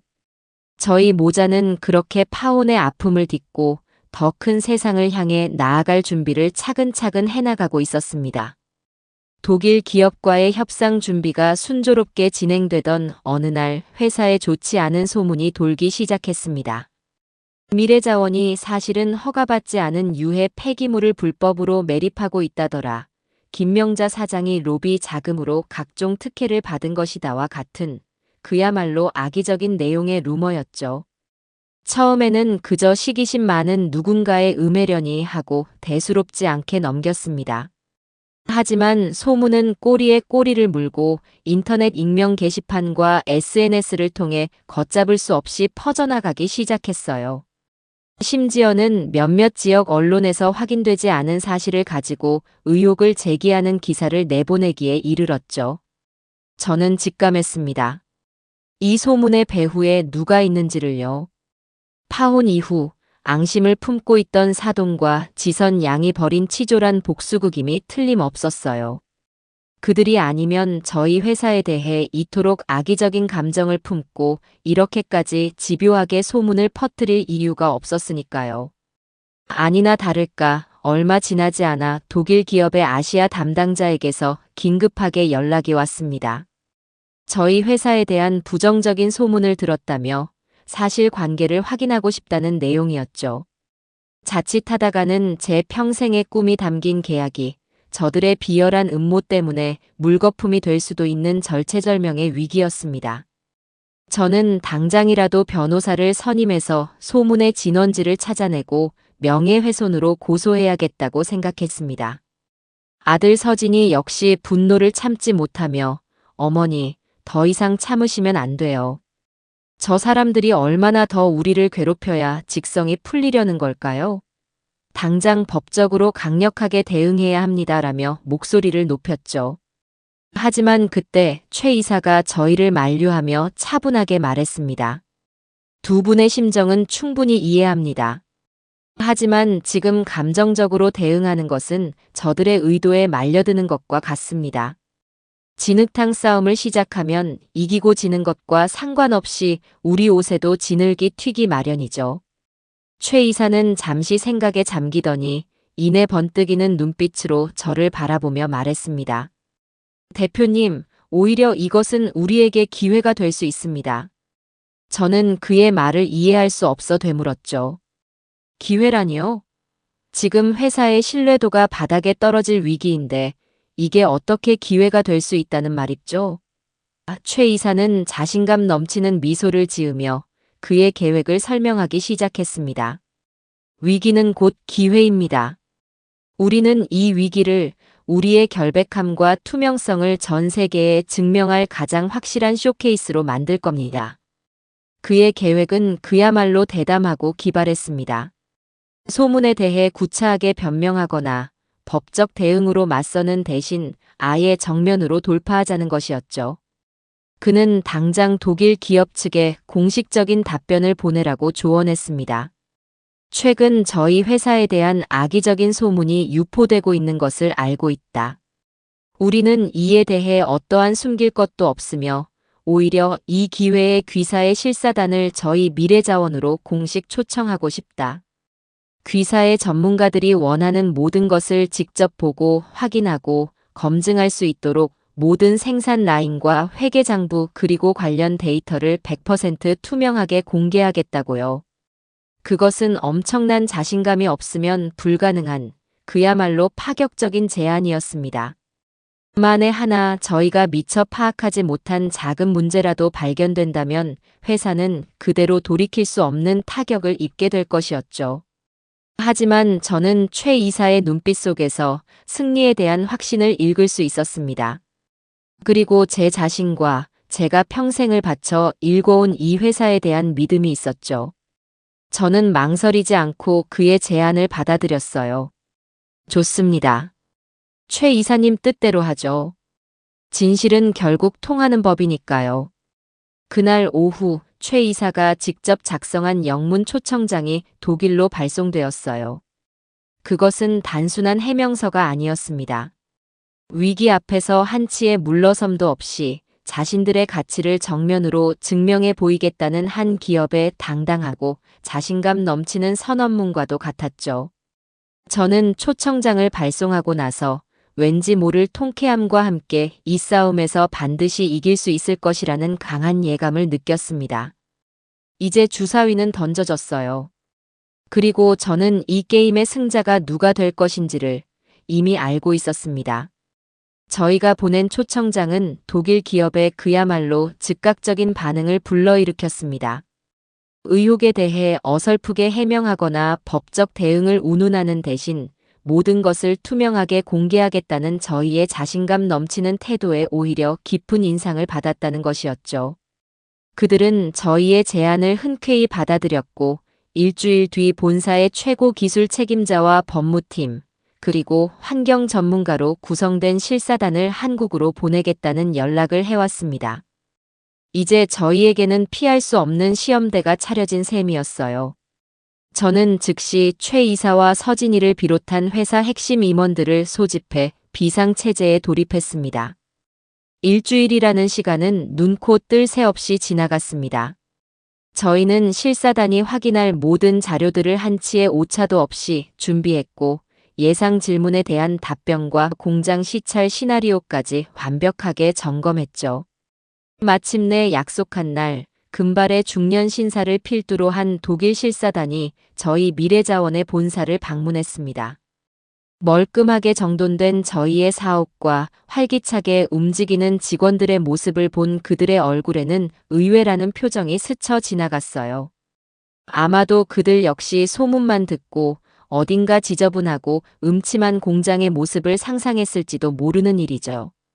첫날은 회의실에서 저희의 기술력과 경영 현황에 대한 프레젠테이션이 진행되었습니다. 최 이사는 유창한 영어로 저희 회사의 비전과 재무 건전성에 대해 설명했고, 아들 서진이는 기술 책임자로서 저희가 보유한 특허 기술의 원리와 친환경 공정에 대해 막힘없이 발표했죠. 저는 저희 회사가 걸어온 길과 제 경영 철학에 대해 진심을 담아 이야기했습니다. 독일 실사단의 단장인 슈미트 씨는 시종일관 날카로운 질문을 던졌지만 저희는 모든 질문에 대해 데이터와 근거를 바탕으로 자신감 있게 답변했습니다. 시간이 지날수록 그들의 표정에서 의심의 그림자가 옅어지고 흥미로운 빛이 떠오르는 것을 느낄 수 있었죠. 둘째 날, 저희는 실사단을 저희의 핵심 시설인 제1공장으로 안내했습니다. 그들은 방진복으로 갈아입으며 코를 막을 준비를 하는 듯 했지만 막상 공장 안으로 들어서자 그들의 눈은 휘둥그레졌습니다. 저희 공장은 일반적인 고물상이나 폐기물 처리 시설과는 차원이 다른 곳이었으니까요. 완벽한 방음 및 방진 시설 덕분에 내부는 조용하고 쾌적했으며 모든 공정은 최첨단 자동화 설비에 의해 체계적으로 관리되고 있었습니다. 버려진 전자제품들이 컨베이어 벨트를 따라 이동하며 로봇 팔에 의해 순식간에 분해되고 독자적인 친환경 용매를 통해 희귀 금속들이 추출되는 과정을 지켜보는 실사단의 입에서는 나지막한 감탄사가 터져 나왔습니다. 저는 그들 옆에 서서 제 손에 익은 기계들의 원리를 하나하나 직접 설명해 주었습니다. 제 투박한 손으로 기계를 어루만지며 공정에 대해 설명하는 제 모습에서 그들은 제가 이 일에 얼마나 깊은 애정과 자부심을 가지고 있는지를 느꼈을 겁니다. 마지막 날, 저희는 그들이 요구한 모든 회계 장부 원본과 환경평가 보고서, 그리고 직원들의 복지 관련 자료까지 하나도 숨김없이 공개했습니다. 그들의 회계사와 변호사들은 거의 반나절 동안 자료들을 꼼꼼하게 검토했죠. 그 시간 동안 저희는 초조하게 기다리는 대신 평소와 다름없이 각자의 자리에서 묵묵히 업무를 처리했습니다. 마침내 모든 검토를 마친 슈미트 단장이 굳은 표정으로 제게 다가왔습니다. 그는 제 앞에 서서 잠시 저를 빤히 쳐다보더니 이내 환한 미소를 지으며 제게 악수를 청했습니다. 대표님, 정말 놀랍습니다. 저희가 괜한 오해를 했습니다.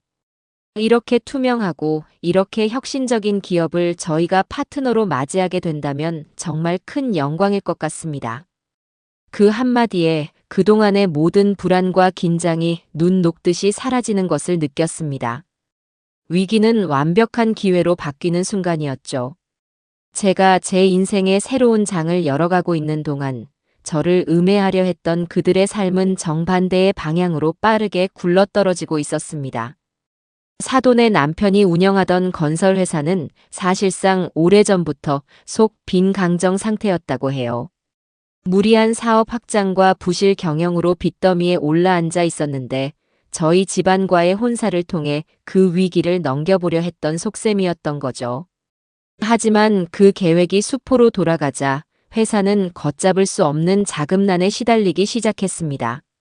사돈은 예전에 그렇게 자랑하던 상류층 인맥들을 총동원해 급한 불을 꺼보려 했지만 이미 저희와의 상견례 자리에서 벌어졌던 추문과 최근 저희 회사에 대한 악의적인 소문을 퍼뜨린 배후라는 사실이 그들 사이에 파다하게 퍼진 뒤였습니다. 아무도 부도덕하고 신뢰를 잃은 사람에게 선뜻 손을 내밀어 주려 하지 않았죠. 그녀가 그토록 중요하게 여겼던 품위와 체면은 위기의 순간 그녀를 지켜줄 아무런 힘도 되어주지 못했습니다. 이는 오지선 양에게도 마찬가지였습니다. 그녀는 파혼 이후 심각한 스트레스와 분노에 시달리며 회사 생활에도 제대로 집중하지 못했다고 해요. 늘 완벽한 모습만을 보이려 애썼던 그녀였지만 감정의 동요는 업무 능력의 저하로 고스란히 이어졌어요. 결국 그녀는 회사의 명운이 걸린 중요한 프로젝트에서 치명적인 실수를 저지르고 말았죠. 중요한 데이터를 누락하여 회사에 막대한 금전적 손실을 입힌 것입니다. 그 일로 인해 그녀는 프로젝트에서 강제로 배제되었고 회사 내에서 신뢰를 잃은 채 사실상 좌천이나 다름없는 부서로 발령이 났다고 합니다. 늘 자신의 능력과 배경을 과신하며 살아왔던 그녀에게 그것은 돈을 잃는 것보다 훨씬 더 고통스러운 자존심의 추락이었을 겁니다. 그들은 스스로의 오만함과 어리석음이 불러온 결과의 대가를 혹독하게 치르기 시작하고 있었어요. 독일 실사단이 돌아가고 일주일 뒤 저희는 그들에게서 공식적인 답변을 받았습니다. 결과는 저희의 기대를 아득히 뛰어넘는 것이었죠. 그들은 저희 회사의 기술력과 투명한 경영 방식에 완전히 매료되었다며 당초 제안했던 파트너십을 넘어 아시아 시장 공동 진출을 위한 합작법인 설립을 역으로 제안해왔습니다. 그것은 단순한 협력업체가 아닌 동등한 위치에서 세계 시장을 함께 개척해 나가자는 의미였어요. 투자 규모 역시 처음에 2배가 넘는 액수였고 로열티 배분 조건 또한 저희에게 훨씬 더 유리하게 책정되어 있었습니다. 악의적인 소문으로 시작된 위기가 제 평생의 꿈을 단번에 이루어지게 만들어준 나비 효과를 불러온 셈이었죠. 계약 체결식은 국내외 언론의 뜨거운 관심 속에서 화려하게 열렸습니다. 저는 그날 아들 서진이와 최 이사의 손을 잡고 수많은 카메라 플래시 앞에서 당당하게 계약서에 서명했습니다. 단상에 올라 마이크를 잡았을 때 저는 만감이 교차하는 것을 느꼈죠. 저는 오늘 버려진 것들 속에서도 위대한 가치가 숨어 있다는 제 평생의 믿음이 틀리지 않았음을 증명하게 되어 무척 기쁩니다. 저희 미래자원은 앞으로도 정직한 땀의 가치를 믿으며 더 깨끗하고 지속 가능한 미래를 만드는데 최선을 다하겠습니다. 제 소박하지만 진심이 담긴 연설에 장내에서는 뜨거운 박수갈채가 쏟아졌습니다. 그 순간 저는 더 이상 남루한 고물상 주인이 아닌 대한민국을 대표하는 혁신적인 여성 기업가로 다시 태어나고 있었어요. 이 계약은 국내 경제계에도 큰 파장을 불러일으켰습니다. 이름도 없던 작은 중소기업이 까다롭기로 소문난 독일의 히든 챔피언과 대규모 합작법인을 설립했다는 소식은 그야말로 신선한 충격이었죠. 각종 경제지와 방송사에서 인터뷰 요청이 쇄도하기 시작했습니다. 저는 최 이사의 조언에 따라 신중하게 언론의 모습을 드러내기 시작했어요. 저는 인터뷰를 할 때마다 제가 겪었던 시련이나 누군가에 대한 원망을 늘어놓는 대신 오직 제가 걸어온 길과 저의 경영 철학에 대해서만 담담하게 이야기했습니다. 리어카 하나로 시작해 지금에 이르기까지 정직과 신용을 최우선으로 삼았던 저의 이야기는 많은 사람들에게 큰 울림을 주었던 모양이에요. 사람들은 저를 자수성가의 아이콘, 진정한 기업가 정신을 보여준 CEO라며 칭찬하기 시작했습니다. 제 이름 앞에는 더 이상 고물상이라는 수식어가 붙지 않았습니다. 제가 세상의 주목을 받으며 화려하게 비상하는 동안 사돈 집안은 끝이 보이지 않는 나락으로 추락하고 있었습니다. 결국 남편의 회사는 최종 부도 처리가 되었고 그들이 살던 강남의 고급 주택을 포함한 모든 자산은 채권단에 의해 압류당했습니다. 하루아침에 모든 것을 잃은 그들은 친척 집을 전전하는 신세가 되었다고 해요. 그들이 그토록 자랑했던 부와 명예, 그리고 그들을 둘러싸고 있던 수많은 사람들은 신기루처럼 사라져버렸습니다. 그들이 남들에게 과시하기 위해 입고 걸쳤던 모든 것들이 사실은 모두 빚으로 쌓아 올린 허상에 불과했다는 사실이 만천하에 드러났죠. 얼마 뒤 그들은 결국 서울 변두리의 작고 허름한 다세대 주택의 월세방으로 쫓겨나듯 이사를 갔다는 소식을 전해 들었습니다. 상견례를 했던 그 화려한 레스토랑의 음식 한 끼 값이 이제는 그들의 한 달치 월세보다도 비싸게 되었을 겁니다. 오만함의 대가는 그들이 상상했던 것 이상으로 혹독하고 비참했습니다. 저는 그들의 몰락 소식을 들으며 어떤 통쾌함이나 기쁨도 느끼지 않았습니다. 오히려 인생의 무상함과 인간의 어리석음에 대한 깊은 씁쓸함만이 느껴질 뿐이었죠. 스스로 뿌린 씨앗을 스스로 거두게 된 것뿐, 그 이상도 그 이하도 아니었습니다. 제 마음은 이제 과거에 대한 복수심이 아닌 미래에 대한 희망과 새로운 도전에 대한 설렘으로 가득 차 있었으니까요. 저는 제 삶의 다음 장을 향해 묵묵히 앞으로 나아가고 있었습니다. 합작 법인 설립 준비로 정신없이 바쁜 나날을 보내던 어느 늦은 저녁이었습니다. 하루의 업무를 마무리하고 퇴근하기 위해 회사 주차장으로 내려갔는데 어둠 속에서 낯익은 인형 하나가 제 차 앞에서 서성이고 있는 것을 발견했어요. 처음에는 제가 잘못 본 것인가 싶었지만 가까이 다가가자 그 사람이 오지선 양이라는 것을 알아볼 수 있었습니다. 예전에 그 화려하고 당당했던 모습은 온데간데 없고 왠지 모르게 초라하고 지쳐 보이는 모습이었죠. 그녀는 저를 발견하고는 잠시 망설이더니 이내 제 앞으로 다가와 고개를 깊이 숙였습니다.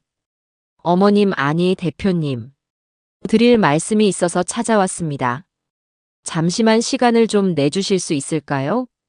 그녀의 목소리는 미세하게 떨리고 있었습니다. 저는 그녀를 이곳에서 마주친 것이 몹시 불편하고 불쾌했지만 이 어둠 속에서 소란을 만들고 싶지는 않았습니다. 저는 차갑게 대답했죠. 나와는 더 이상 할 이야기가 없는 걸로 아는데요. 용건건이 있다면 변호사를 통해 하세요. 제 냉정한 말에 그녀의 눈에 눈물이 그렁그레 맺혔습니다. 제발요, 대표님.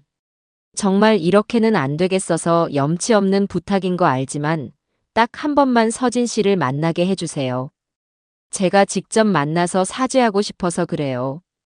저는 그녀의 속셈을 모를 만큼 어리숙하지 않았습니다.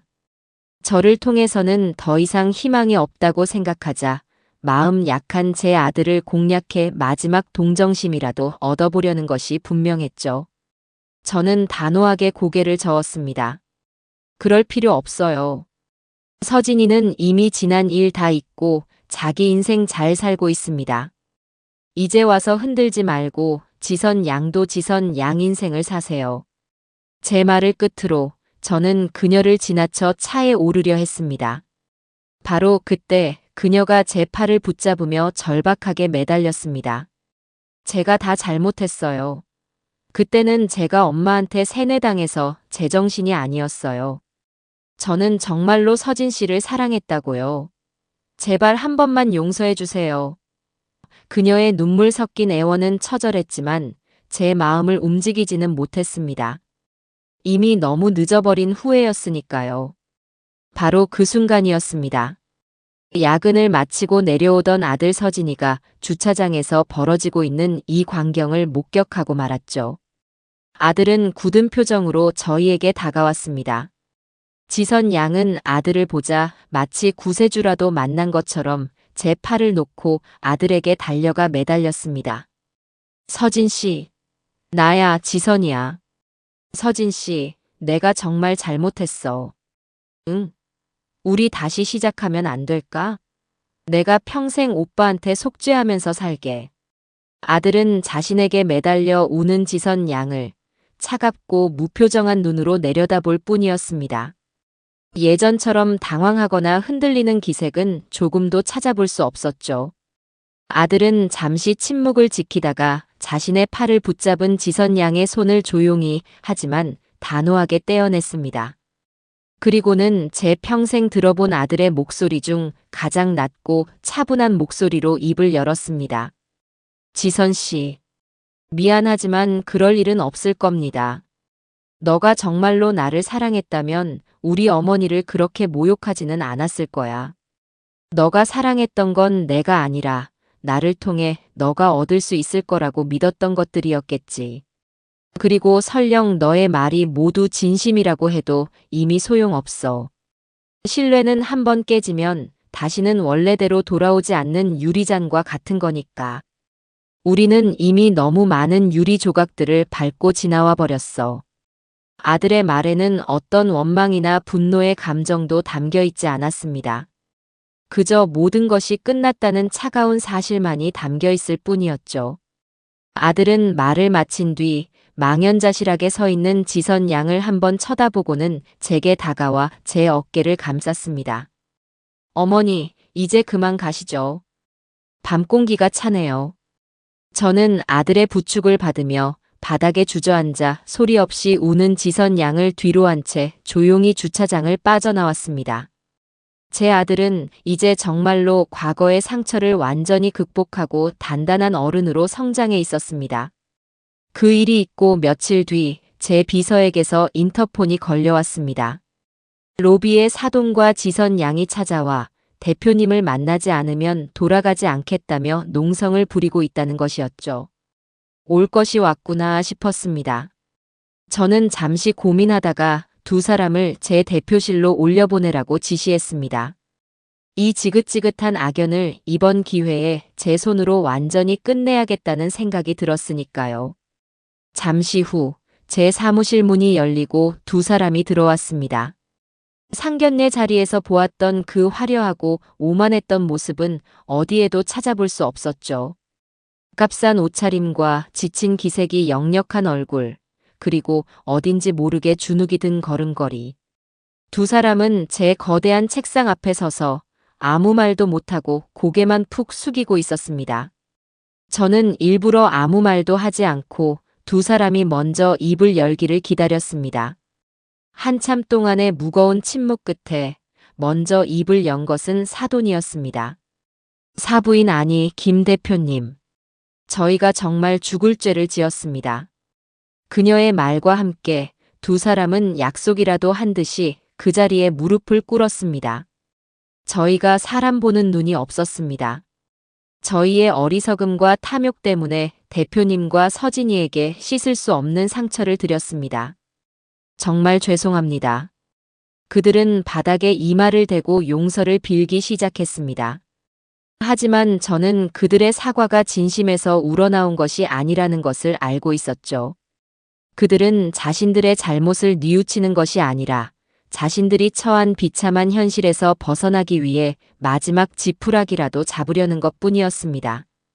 아니나 다를까 한참을 사죄하던 사돈은 결국 본론을 꺼냈습니다. 대표님 염치 없는 부탁인 줄은 압니다만 저희가 지금 길거리에 나앉게 될 처지입니다. 제발 저희 좀 살려주십시오. 대표님께서 조금만 아주 조금만이라도 금전적인 도움을 주신다면 이 은혜는 평생 잊지 않고 개처럼 살겠습니다. 그녀는 눈물 콧물을 쏟으며 제게 비굴하게 애원했습니다. 지선 양 역시 옆에서 함께 흐느끼며 고개를 조아렸죠.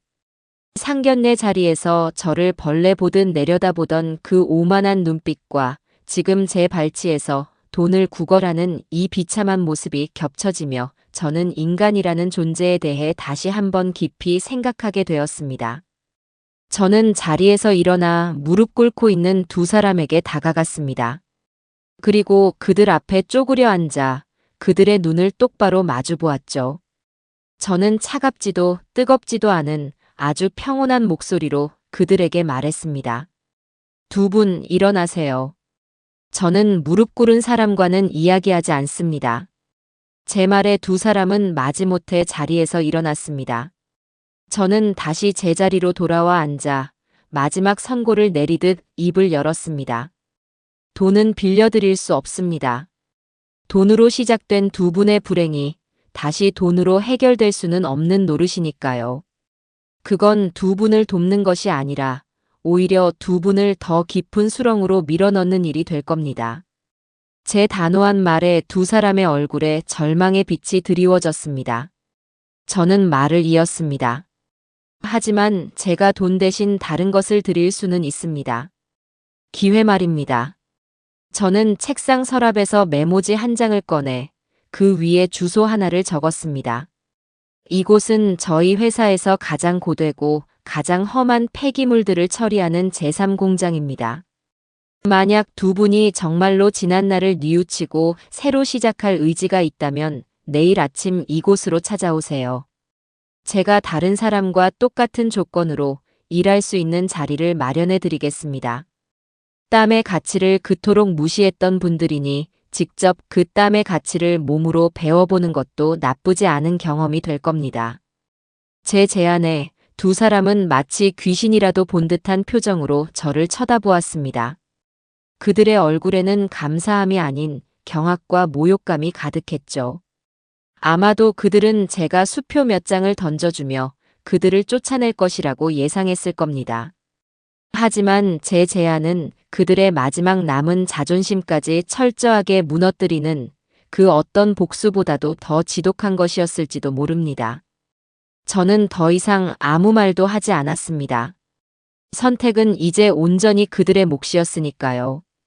두 사람은 한동안 망연자실하게 그 자리에 서 있다가 이내 아무 말 없이 제 사무실을 조용히 빠져나갔어요.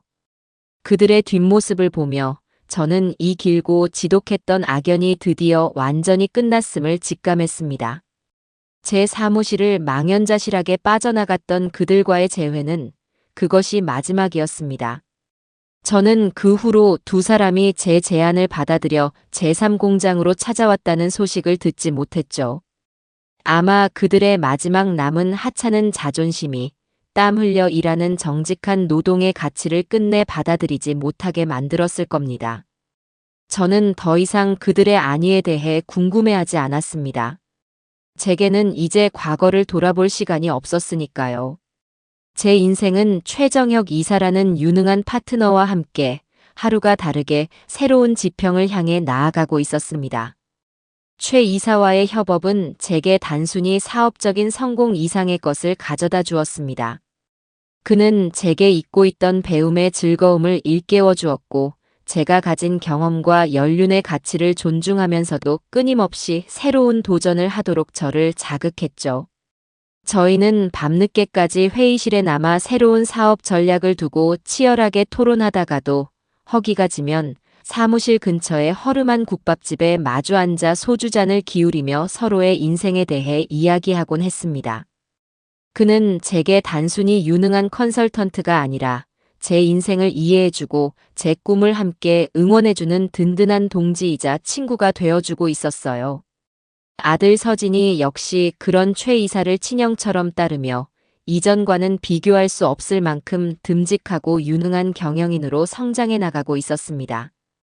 독일과의 합작법인 설립이 순조롭게 진행되던 어느 겨울날 아침이었습니다. 저는 이른 새벽에 회사로 출근하던 길에 골목 어귀에서 폐지를 가득 실은 리어카를 힘겹게 끌고 가는 한 할머니의 뒷모습을 보게 되었어요. 매서운 칼바람에 잔뜩 웅크린 그 작고 연약한 모습에서 저는 문득 수십 년 전 서진이를 키우기 위해 리어카 하나에 제 인생을 싣고 달렸던 제 젊은 날의 모습을 떠올렸습니다. 가슴 한구석이 아릿해져 왔죠. 지금의 미래자원이 있기까지 보이지 않는 곳에서 묵묵히 자원을 수집하고 우리 사회의 가장 낮은 곳을 지탱해 온 저런 분들의 노고가 있었음을 저는 단 한순간도 잊은 적이 없었어요. 그날 회사에 도착한 저는 곧바로 최 이사와 서진이를 제 사무실로 불렀습니다. 그리고 제 오랜 수건이자 새로운 계획에 대해 이야기했죠. 바로 저희 회사의 이름으로 사회공헌재단을 설립하는 것이었습니다. 그 재단의 목적은 평생을 거리에서 폐지와 고물을 수집하며 살아오신 어르신들과 굳은 날씨에도 묵묵히 거리를 청소하는 환경미화원분들의 복지를 지원하는 것이었죠. 단순히 돈 몇 푼을 쥐어주는 일회성 지원이 아니라 그분들의 주거 환경을 개선하고 안정적인 의료 서비스를 제공하며 그분들의 자녀들을 위한 장학 사업까지 펼치는 실질적이고 지속적인 지원 시스템을 만들고 싶었습니다. 이분들이야말로 우리 자원순환 산업에 보이지 않는 뿌리입니다. 뿌리가 튼튼하지 않으면 나무는 결코 크게 자랄 수 없어요. 제 진심이 담긴 말에 최 이사와 아들은 두 말 없이 제 뜻에 동의해 주었어요. 미래자원 나눔 재단의 설립은 신속하게 추진되었습니다. 저희는 회사의 연간 순이익의 일정 부분을 재단에 의무적으로 출연하기로 결정했고 이 소식이 언론을 통해 알려지자 사회 각계각층에서 뜨거운 격려와 지지가 쏟아졌습니다. 사람들은 저희가 단순히 돈만 버는 기업이 아니라 자신들의 성공을 사회의 가장 낮은 곳과 나눌 줄 아는 진정한 노블레스 오블리주를 실천하는 기업이라며 칭찬을 아끼지 않았죠. 재단 출범식 날, 저는 수십 명의 어르신들과 환경미화원분들을 직접 모시고 따뜻한 식사를 대접했습니다. 제 손을 꼭 잡고 연신 고맙다고 말씀하시는 어르신의 주름진 얼굴을 보며 저는 돈으로는 결코 살 수 없는 깊은 보람과 행복을 느꼈습니다. 이것이야말로 제가 평생을 꿈꿔왔던 진정한 의미의 성공이라는 생각이 들었죠. 그러던 어느 주말 저녁이었어요. 저는 아들 서진이와 함께 오랜만에 단둘이 외식을 하기로 했습니다. 화려한 레스토랑이 아닌 저희 집 근처의 작고 소박한 동네 식당이었죠. 그곳은 저희 모자가 예전부터 즐겨 찾던 추억이 깃든 장소였습니다. 저희가 막자리에 앉아 음식을 주문하고 이런저런 이야기를 나누고 있는데 제 등 뒤에 다른 테이블에서 익숙한 목소리가 들려왔습니다. 손님, 주문하신 음식 나왔습니다. 무심코 고개를 돌린 저는 그 자리에 그대로 굳어버리고 말았어요. 음식 쟁반을 든 채 저희 테이블 옆을 지나가던 사람은 다름 아닌 오지선 양이었습니다. 예전의 그 화려한 모습은 찾아볼 수 없었죠. 질끈 묶은 머리와 얼룩이 묻은 앞치마, 그리고 고된 일상에 지친 기색이 역력한 얼굴. 그녀 역시 저희를 발견하고는 손에 들고 있던 쟁반을 바닥에 떨어뜨릴 뻔하며 경악을 금치 못했습니다. 쨍그랑하고 그릇 부딪히는 소리와 함께 식당 안의 모든 사람들의 시선이 저희에게로 쏠렸습니다. 지선 양은 하얗게 질린 얼굴로 저희를 잠시 쳐다보더니 이내 고개를 푹 숙이고는 도망치듯 주방으로 사라져버렸습니다. 식당 안에는 어색한 침묵이 흘렀습니다. 아들 서진이는 굳은 표정으로 아무 말도 하지 않았죠. 저는 잠시 동안 복잡한 감정에 휩싸였습니다. 하지만 제 마음속에 떠오른 감정은 통쾌함이나 연민, 혹은 그 어떤 종류의 증오도 아니었습니다. 그저 무에 가까운 평온함이었죠. 그녀는 이제 제 인생에 어떤 영향도 미치지 못하는 그저 스쳐 지나가는 타인일 뿐이라는 것을 새삼 깨달았습니다. 그녀는 그녀의 자리에서 자신의 인생의 무게를 견디고 있는 것이고 저는 제 자리에서 제 삶을 살아가고 있는 것뿐이었습니다. 저는 자리에서 일어나 식당 주인에게 조용히 다가가 계산을 했습니다. 그리고 지선 양이 떨어뜨려 깨진 그릇값까지 포함하여 넉넉하게 음식값을 치렀죠. 그것은 동정도 용서도 아니었습니다. 그저 이 지독했던 악연에 대한 저만의 마지막 작별 인사 같은 것이었습니다. 식당을 나서며 저는 아들의 어깨를 가만히 두드렸습니다. 아들은 저를 보며 희미하게 미소를 지어 보였죠. 저희는 더 이상 과거에 얽매여 아파하지 않았어요. 저희의 눈은 오직 빛나는 미래만을 향하고 있었으니까요. 미래자원 나눔 재단의 활동이 사회에 좋은 반향을 일으키고 독일 기업과의 합작법인이 성공적으로 출범하면서 저희 회사의 위상은 하루가 다르게 높아져 갔습니다. 저희는 단순히 폐기물을 재활용하는 기업을 넘어 지속 가능한 미래를 선도하는 아시아 최고의 환경기술 기업으로 인정받기 시작했죠. 국내외 유수의 기관에서 상을 받기도 하고 제 이야기는 성공한 여성 기업가의 표본으로 여러 경영대학원에서 사례 연구로 다루어지기도 했습니다. 제 평생 이렇게 많은 스포트라이트를 받게 될 날이 오리라고는 리어카를 끌던 시절에는 꿈에도 상상하지 못했던 일이었어요. 그러던 어느 날 제게 믿을 수 없는 소식이 전해졌습니다. 매년 초 스위스의 작은 휴양 도시 다보스에서 열리는 세계 경제 포럼, 소위 다보스 포럼에서 저를 공식 연사로 초청하고 싶다는 연락이 온 것이었죠. 다보스 포럼은 전 세계의 정계, 재계, 학계의 최고 리더들이 모여 글로벌 현안에 대해 논의하는 그야말로 세상을 움직이는 사람들의 모임이었습니다. 그런 엄청난 자리에 저 같은 무명에 가까운 중소기업인이 연사로 서게 되다니. 저는 처음에는 제 귀를 의심할 수밖에 없었습니다. 하지만 포럼 사무국 측에서는 역경을 딛고 혁신을 이룬 기업가 정신과 지속 가능한 미래를 위한 사회적 책임이라는 주제에 제 인생이야말로 가장 완벽한 모델이라며 저를 강력하게 원한다고 했습니다. 그 소식에 저보다 더 기뻐한 사람은 최 이사와 아들 서진이었습니다. 최 이사는 대표님, 이것은 단순히 대표님 개인의 영광이 아니라 우리 미래자원이 드디어 세계 무대의 중심으로 인정받았다는 증거입니다. 대표님은 충분히 그럴 자격이 있으십니다라며 제게 용기를 북돋아 주었죠. 저는 며칠간의 고민 끝에 그 영광스러운 초청을 받아들이기로 결심했습니다. 제 평생의 철학이 담긴 이야기를 세상에서 가장 영향력 있는 사람들 앞에서 당당하게 펼쳐 보일 기회를 놓치고 싶지 않았습니다. 포럼이 열리는 날까지 저는 최 이사의 도움을 받아 연설문을 준비하고 발표 연습을 하며 하루하루를 보냈습니다. 최 이사는 제 연설의 논리적인 구조를 잡아주는 것부터 시작해 발음과 제스처 하나하나까지 세심하게 교정해 주었죠. 그 과정 속에서 저희는 그 어느 때보다도 깊은 지적인 교감을 나누었고 서로에 대한 신뢰와 존경심은 더욱 두터워져 갔습니다. 마침내 결전의 날, 저는 새하얀 눈으로 뒤덮인 스위스 다보스의 포럼 행사장에 서 있었습니다. 세계 각국의 정상들과 이름만 대면 누구나 알 법한 글로벌 기업의 CEO들, 그리고 노벨상 수상자들까지. 그야말로 별들의 전쟁터와도 같은 곳이었죠.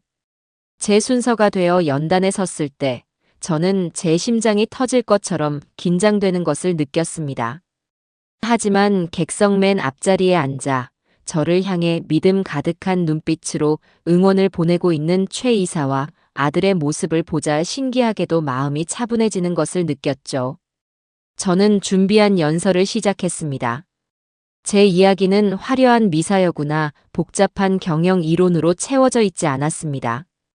그저 제가 평생을 살아오며 몸으로 깨달은 정직한 땀의 가치와 버려진 것들 속에 숨겨진 위대한 가능성에 대한 이야기였죠. 저는 제 투박하지만 진심이 담긴 목소리로 세상이 하찮다고 무시하는 것들 속에서 어떻게 희망을 건져 올렸는지, 그리고 기업의 진정한 성공은 이윤 창출을 넘어 사회와 함께 성장하는 데 있다는 저의 믿음을 담담하게 이야기했어요. 저는 오늘 이 자리에 서서 제 거친 손을 보여드리고 싶습니다.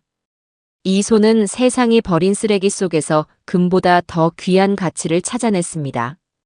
여러분, 혁신은 언제나 우리가 무심코 지나치는 가장 낮은 곳에 숨어 있습니다. 그리고 진정한 리더십은 그 가치를 발견하고 함께 나누는 용기에서 시작된다고 저는 믿습니다. 제 연설이 끝나자 잠시 동안의 정적이 흘렀습니다. 그리고 곧이어 장내를 가득 채운 우레와 같은 박수 소리가 터져나왔죠. 수많은 세계적인 리더들이 자리에서 일어나 저를 향해 기립박수를 보내주고 있었습니다. 그 순간 저는 제 평생의 모든 서름과 고난이 눈 녹듯이 씻겨나가는 듯한 기분을 느꼈습니다. 세상의 편견에 맞서 꿋꿋하게 제 길을 걸어온 제 삶이 틀리지 않았다는 것을 인정받는 순간이었으니까요. 포럼이 성공적으로 끝나고 저희는 잠시 다보스에 더 머물며 아름다운 설경을 즐기기로 했습니다. 그날 저녁 저는 최 이사와 함께 아무도 없는 조용한 호숫가를 산책하고 있었어요. 하얀 눈 위로 부서지는 달빛이 마치 한 폭의 그림처럼 아름다운 밤이었습니다. 한참을 말없이 함께 걷던 최 이사가 갑자기 걸음을 멈추고 저를 돌아보았습니다. 그의 눈빛은 그 어느 때보다도 진지하고 따뜻했죠. 대표님, 아니 명자 씨. 오늘 정말 멋있었습니다. 저는 오늘 제가 평생을 존경하고 함께하고 싶은 사람을 다시 한번 확인했습니다. 그는 잠시 숨을 고르더니 제 손을 조심스럽게 잡으며 말을 이었습니다. 제가 대표님을 처음 만났을 때 저는 대표님의 회사에서 가능성을 보았습니다. 하지만 함께 일하는 시간이 길어질수록 저는 대표님의 회사뿐만이 아니라 김명자라는 사람 그 자체의 위대함을 보게 되었습니다. 그 어떤 시련 앞에서도 꺾이지 않는 용기, 자신보다 약한 사람을 끌어안을 줄 아는 따뜻함, 그리고 끊임없이 배우고 성장하려는 열정까지. 저는 그런 당신을 존경하게 되었고, 어느 순간부터 사랑하게 되었습니다. 저는 너무나도 갑작스러운 그의 고백에 아무 말도 하지 못하고 그저 그를 바라볼 수밖에 없었습니다. 제 심장이 다시 한번 소녀 시절처럼 주체할 수 없이 뛰기 시작했죠. 최 이사는 제 주머니에서 작은 반지를 꺼내 제 앞에 한쪽 무릎을 꿇었습니다. 김명자 씨, 제게 남은 인생을 당신의 가장 든든한 사업 파트너이자 가장 가까운 인생의 동반자로 함께할 기회를 주시겠습니까? 저와 결혼해 주십시오. 그의 진심 어린 눈빛과 제 손가락에 끼워진 따뜻한 반지의 온기에 제 눈에서는 저도 모르게 눈물이 흘러내렸습니다. 저는 제 평생 다시는 이런 순간이 오지 않을 것이라고 생각하며 살아왔습니다. 하지만 사랑은 예고 없이 제 인생의 가장 찬란한 순간에 다시 저를 찾아와 주었죠. 저는 눈물을 흘리며 고개를 끄덕일 수밖에 없었습니다. 그날 밤 다보스의 하얀 설원 위에서 저희 두 사람은 세상에서 가장 행복한 약속을 나누었습니다. 한국으로 돌아오자마자 저는 가장 먼저 아들 서진이에게 이 소식을 전했습니다. 아들은 혹시라도 저 때문에 상처받았을 제 마음을 걱정할까봐 내색하지 못했을 뿐이지 이미 저와 최 이사 사이에 깊은 유대감을 눈치채고 있었던 모양이에요. 아들은 제 이야기를 듣고는 마치 자신의 일처럼 환하게 웃으며 제 손을 꼭 잡아주었습니다. 어머니, 정말 축하드려요. 두 분이 함께 하시는 모습을 보면서 제가 얼마나 기뻤는지 모르세요. 어머니는 세상에서 가장 행복할 자격이 있는 분이에요. 제 걱정은 마시고 이제는 어머니 자신의 행복만 생각하세요. 아들의 진심 어린 축복에 저는 다시 한번 가슴 벅찬 감동을 느꼈습니다. 이제 제 곁에는 제 행복을 자신의 행복처럼 기뻐해 줄 든든한 아들과 제 남은 인생을 함께 걸어갈 믿음직한 동반자가 함께 있었습니다. 제 인생에 이보다 더 완벽한 순간이 또 있을까요? 1년이라는 시간이 흘렀습니다. 그 사이 저희 합작 법인은 성공적으로 아시아 시장에 안착했고 미래자원은 명실상부한 글로벌 친환경 기업으로 우뚝 섰죠. 제 인생에도 많은 변화가 있었습니다. 저는 최 이사와 함께 제 손으로 직접 가꾼 집의 작은 정원에서 소박하지만 의미 있는 결혼식을 올렸습니다. 수십 년간 저와 함께 해온 충직한 직원들과 재단을 통해 인연을 맺은 어르신들, 그리고 저희를 아껴주는 소수의 지인들만이 참석한 조촐한 자리였죠. 제 아들 서진이가 제 손을 잡고 최 이사에게 저를 인계해주는 그 순간, 저는 세상 모든 것을 다 가진 듯한 기분이었습니다.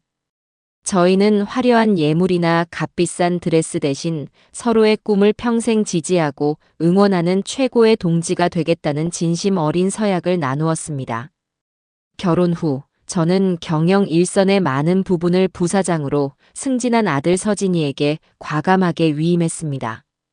아들은 지난 몇 년간의 경험을 통해 이제는 저보다도 더 혁신적이고 대담한 방식으로 회사를 이끌어 나가는 훌륭한 경영자로 성장해 있었죠. 저는 그런 아들의 뒤에서 든든한 버팀목이 되어주는 역할에 만족하며 제 남편이 된 최 이사와 함께 조금 더 여유로운 삶을 즐기기 시작했습니다. 저희는 함께 여행을 다니고 새로운 것들을 배우며 평범하지만 소중한 일상을 나누었죠. 그러던 어느 날 아들 서진이가 새로운 사업 계획안을 들고 저희를 찾아왔습니다. 그것은 저희 회사의 사회공헌 활동을 한 단계 더 발전시키는 아주 의미 있는 프로젝트였어요. 바로 미래자원 청년혁신가 지원 프로그램을 만드는 것이었습니다. 과거의 저처럼 세상의 편견 속에서도 꿋꿋하게 자신의 꿈을 키워나가는 젊은 환경. 기술 분야의 창업가들을 발굴하여 그들의 아이디어가 세상의 빛을 볼 수 있도록 자금과 기술, 그리고 경영 노하우까지 아낌없이 지원하자는 계획이었죠. 제 아들이 저보다 훨씬 더 크고 넓은 마음을 가진 리더로 성장해 있다는 사실에 저는 가슴 벅찬 감동과 자랑스러움을 느꼈습니다. 얼마 뒤 제1회 청년혁신가 지원 프로그램을 위한 최종 발표회가 열렸습니다. 저는 남편과 함께 심사위원석이 아닌 객석 가장 뒷자리에 조용히 앉아 그 모습을 지켜보았죠. 심사위원석 중앙에 앉아 젊은 창업가들의 발표를 날카롭게 경청하고 그들의 꿈에 진심으로 공감하며 격려를 아끼지 않는 아들의 모습을 보니 이제는 정말 제가 없어도 미래자원의 정신이 굳건하게 이어져 나갈 수 있을 것이라는 확신이 들었습니다. 제가 리어카 하나로 시작했던 작은 씨앗이 이제는 울창한 숲을 이루어 또 다른 씨앗들을 키워낼 준비를 하고 있었습니다. 제 인생의 가장 위대한 유산은 제가 이룬 부나 명예가 아니라 바로 저 훌륭하게 성장한 아들과 아들이 이끌어갈 회사의 미래 그 자체였습니다. 가끔 아주 멀리서 오지선 양과 그녀의 어머니에 대한 소문이 들려오기도 합니다. 그들은 결국 제 제안을 받아들이지 못하고 여러 곳을 전전하며 힘든 삶을 살고 있다고 해요. 하지만 이제 그들의 불행은 더 이상 제 마음에 어떤 파문도 일으키지 못합니다. 그들은 스스로의 선택에 대한 책임을 지고 자신의 인생을 살아가는 것뿐이고 저는 제 자리에서 제가 사랑하는 사람들과 함께 저의 오늘을 살아가고 있으니까요. 저는 그들을 용서하지도 저주하지도 않았습니다. 그저 제 인생에서 완전히 잊었을 뿐이죠.